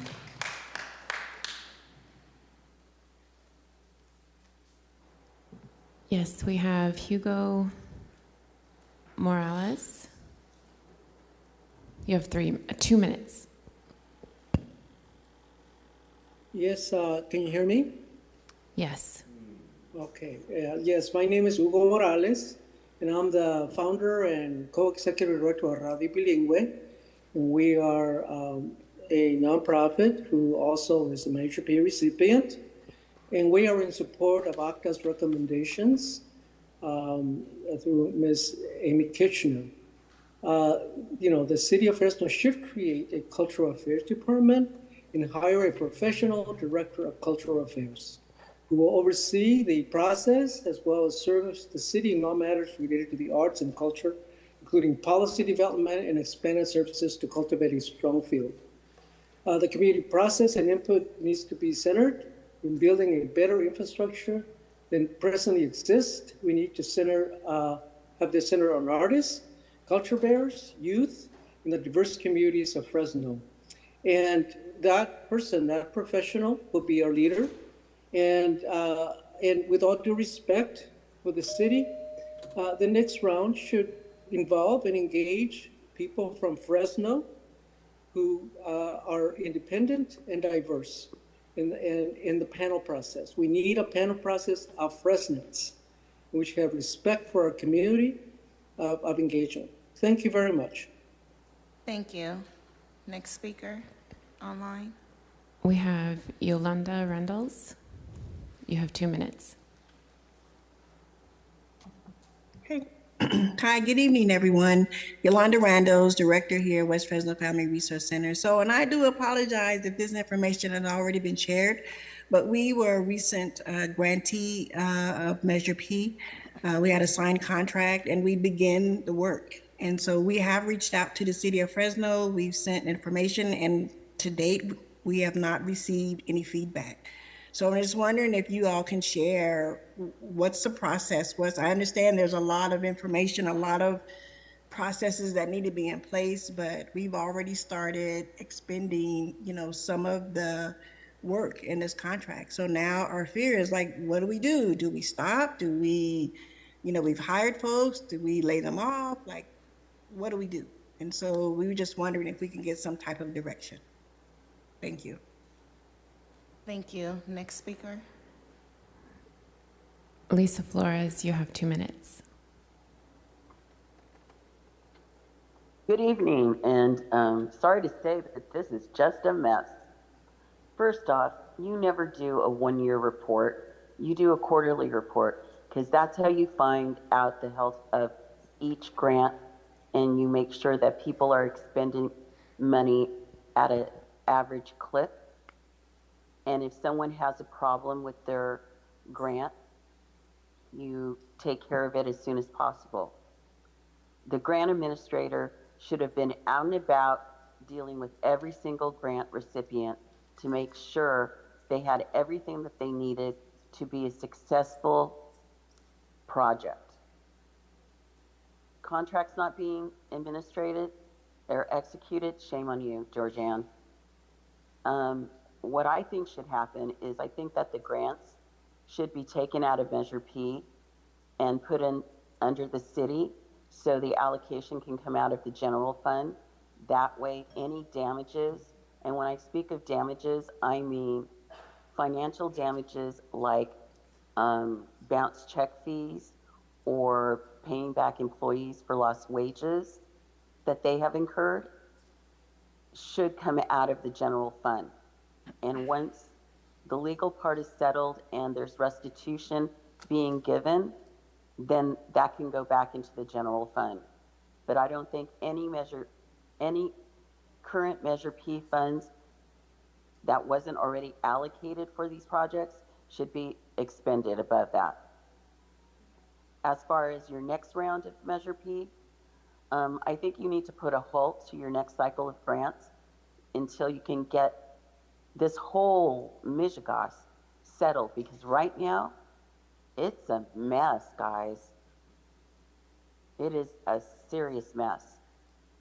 And the rot starts with the city manager. Thank you. Anyone else online? I will now close public comment. Does any member of the commission have any questions or comments regarding this item? We will now move on to the next hearing. Thank you, Madam Chair. I wanted to know when are we going to appoint a subcommittee for the cultural arts?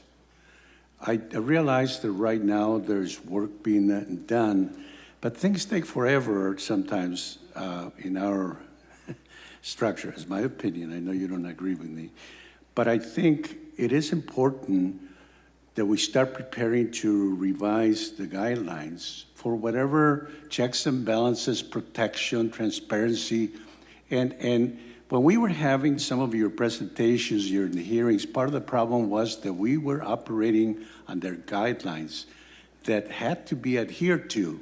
And we as commissioners could not change them because they had already been approved by the council. But we now have another round of opportunities to fix things, to improve things.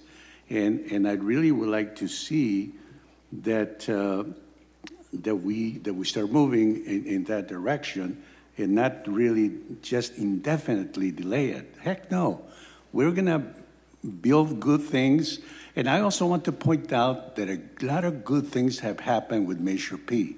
A lot of good projects, a lot of good work has been done. It could be a little bit better, and that's what we want to do. Present good projects to the community that approved Measure P and deliver what we promised. That's the reason why I feel that we need to start thinking of a timetable to implement phase 3 of the Measure P Culture Arts component. So thank you for that, Commissioner Barraza. I hesitated on putting that formation of the subcommittee on this agenda tonight because we had not received any information on what was going on with the Fresno Arts Council and the missing monies. So I knew that this meeting was going to be about that, to where we can get some clarification and some understanding, since we were not informed until last Friday when the memo came out and we met today. So next meeting, moving forward, we will form the subcommittee, and then we'll be able to proceed on and look at the guidelines and do any adjustments from what we have heard from the public tonight and from prior meetings as well, because that has always been the game plan, right? But thank you for raising that concern. Thank you, Madam Chair. Thank you. Any other questions or comments? Thank you. I will now move on to the next hearing, ID number 26-232, hearing to receive public input on allocations related to Measure P, updates to the Parks Master Plan and Cultural Arts Plan, and annual Parks Department budget and capital improvement plans. Would any member of the public like to make a comment regarding this item? You will have up to 2 minutes for comment.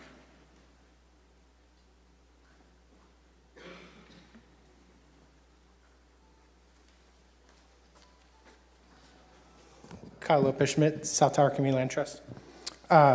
Wanted to comment, recently the Tower District Specific Plan update was passed, and the environmental documentation within it had something concerning, that the lack of parks within the Tower District is a significant and unavoidable environmental impact that our community has to continue to live with. We have 1/3 of an acre per 1,000 residents in this Tower District, specifically the South Tower District, with not a clear game plan on how to improve that to the 3+ acres per 1,000 residents called for in the general plan.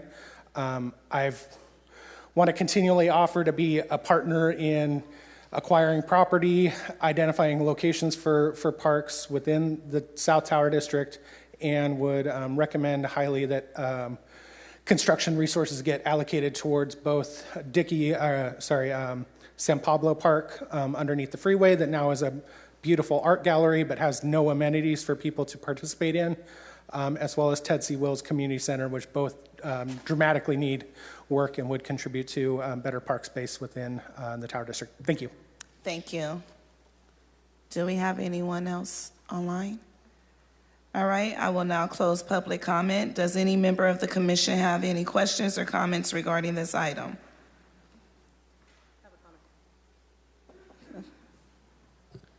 Unrelated to EAC.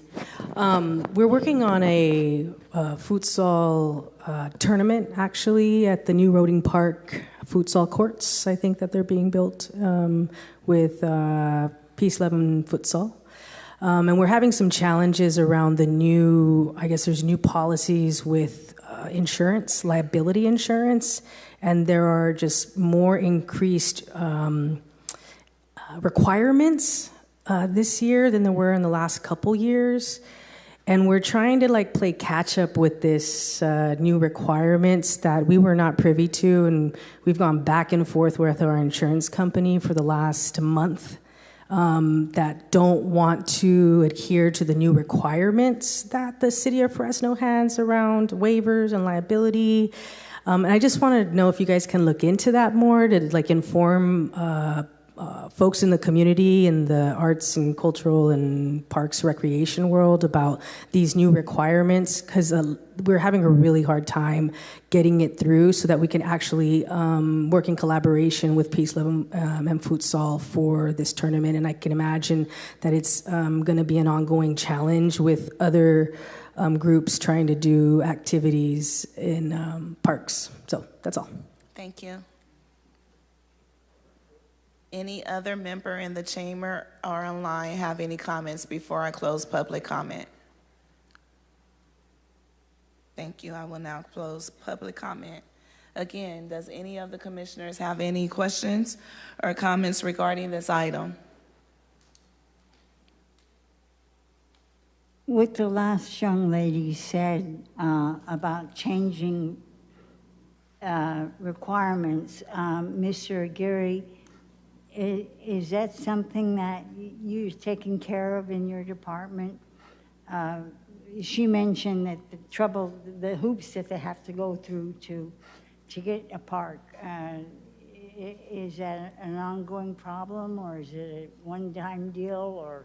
It hasn't been brought to our attention, and I know we've worked with other futsal groups to reserve our facilities, so I'd be happy to meet with you to figure out where that hiccup is, and we'd be easily can work with them to get that resolved. Okay, thank you. Thank you. Any other questions from the commissioners regarding this item? It is 7:57. This has been a very productive and a rich meeting. Thank you all for coming out. As always, I would like to conclude this meeting in loving memory of Dr. Francine Apuda, who is one of our commissioners, whose guidance and presence is deeply missed. Thank you for joining us. Have a great rest of your evening, and good night.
Thank you.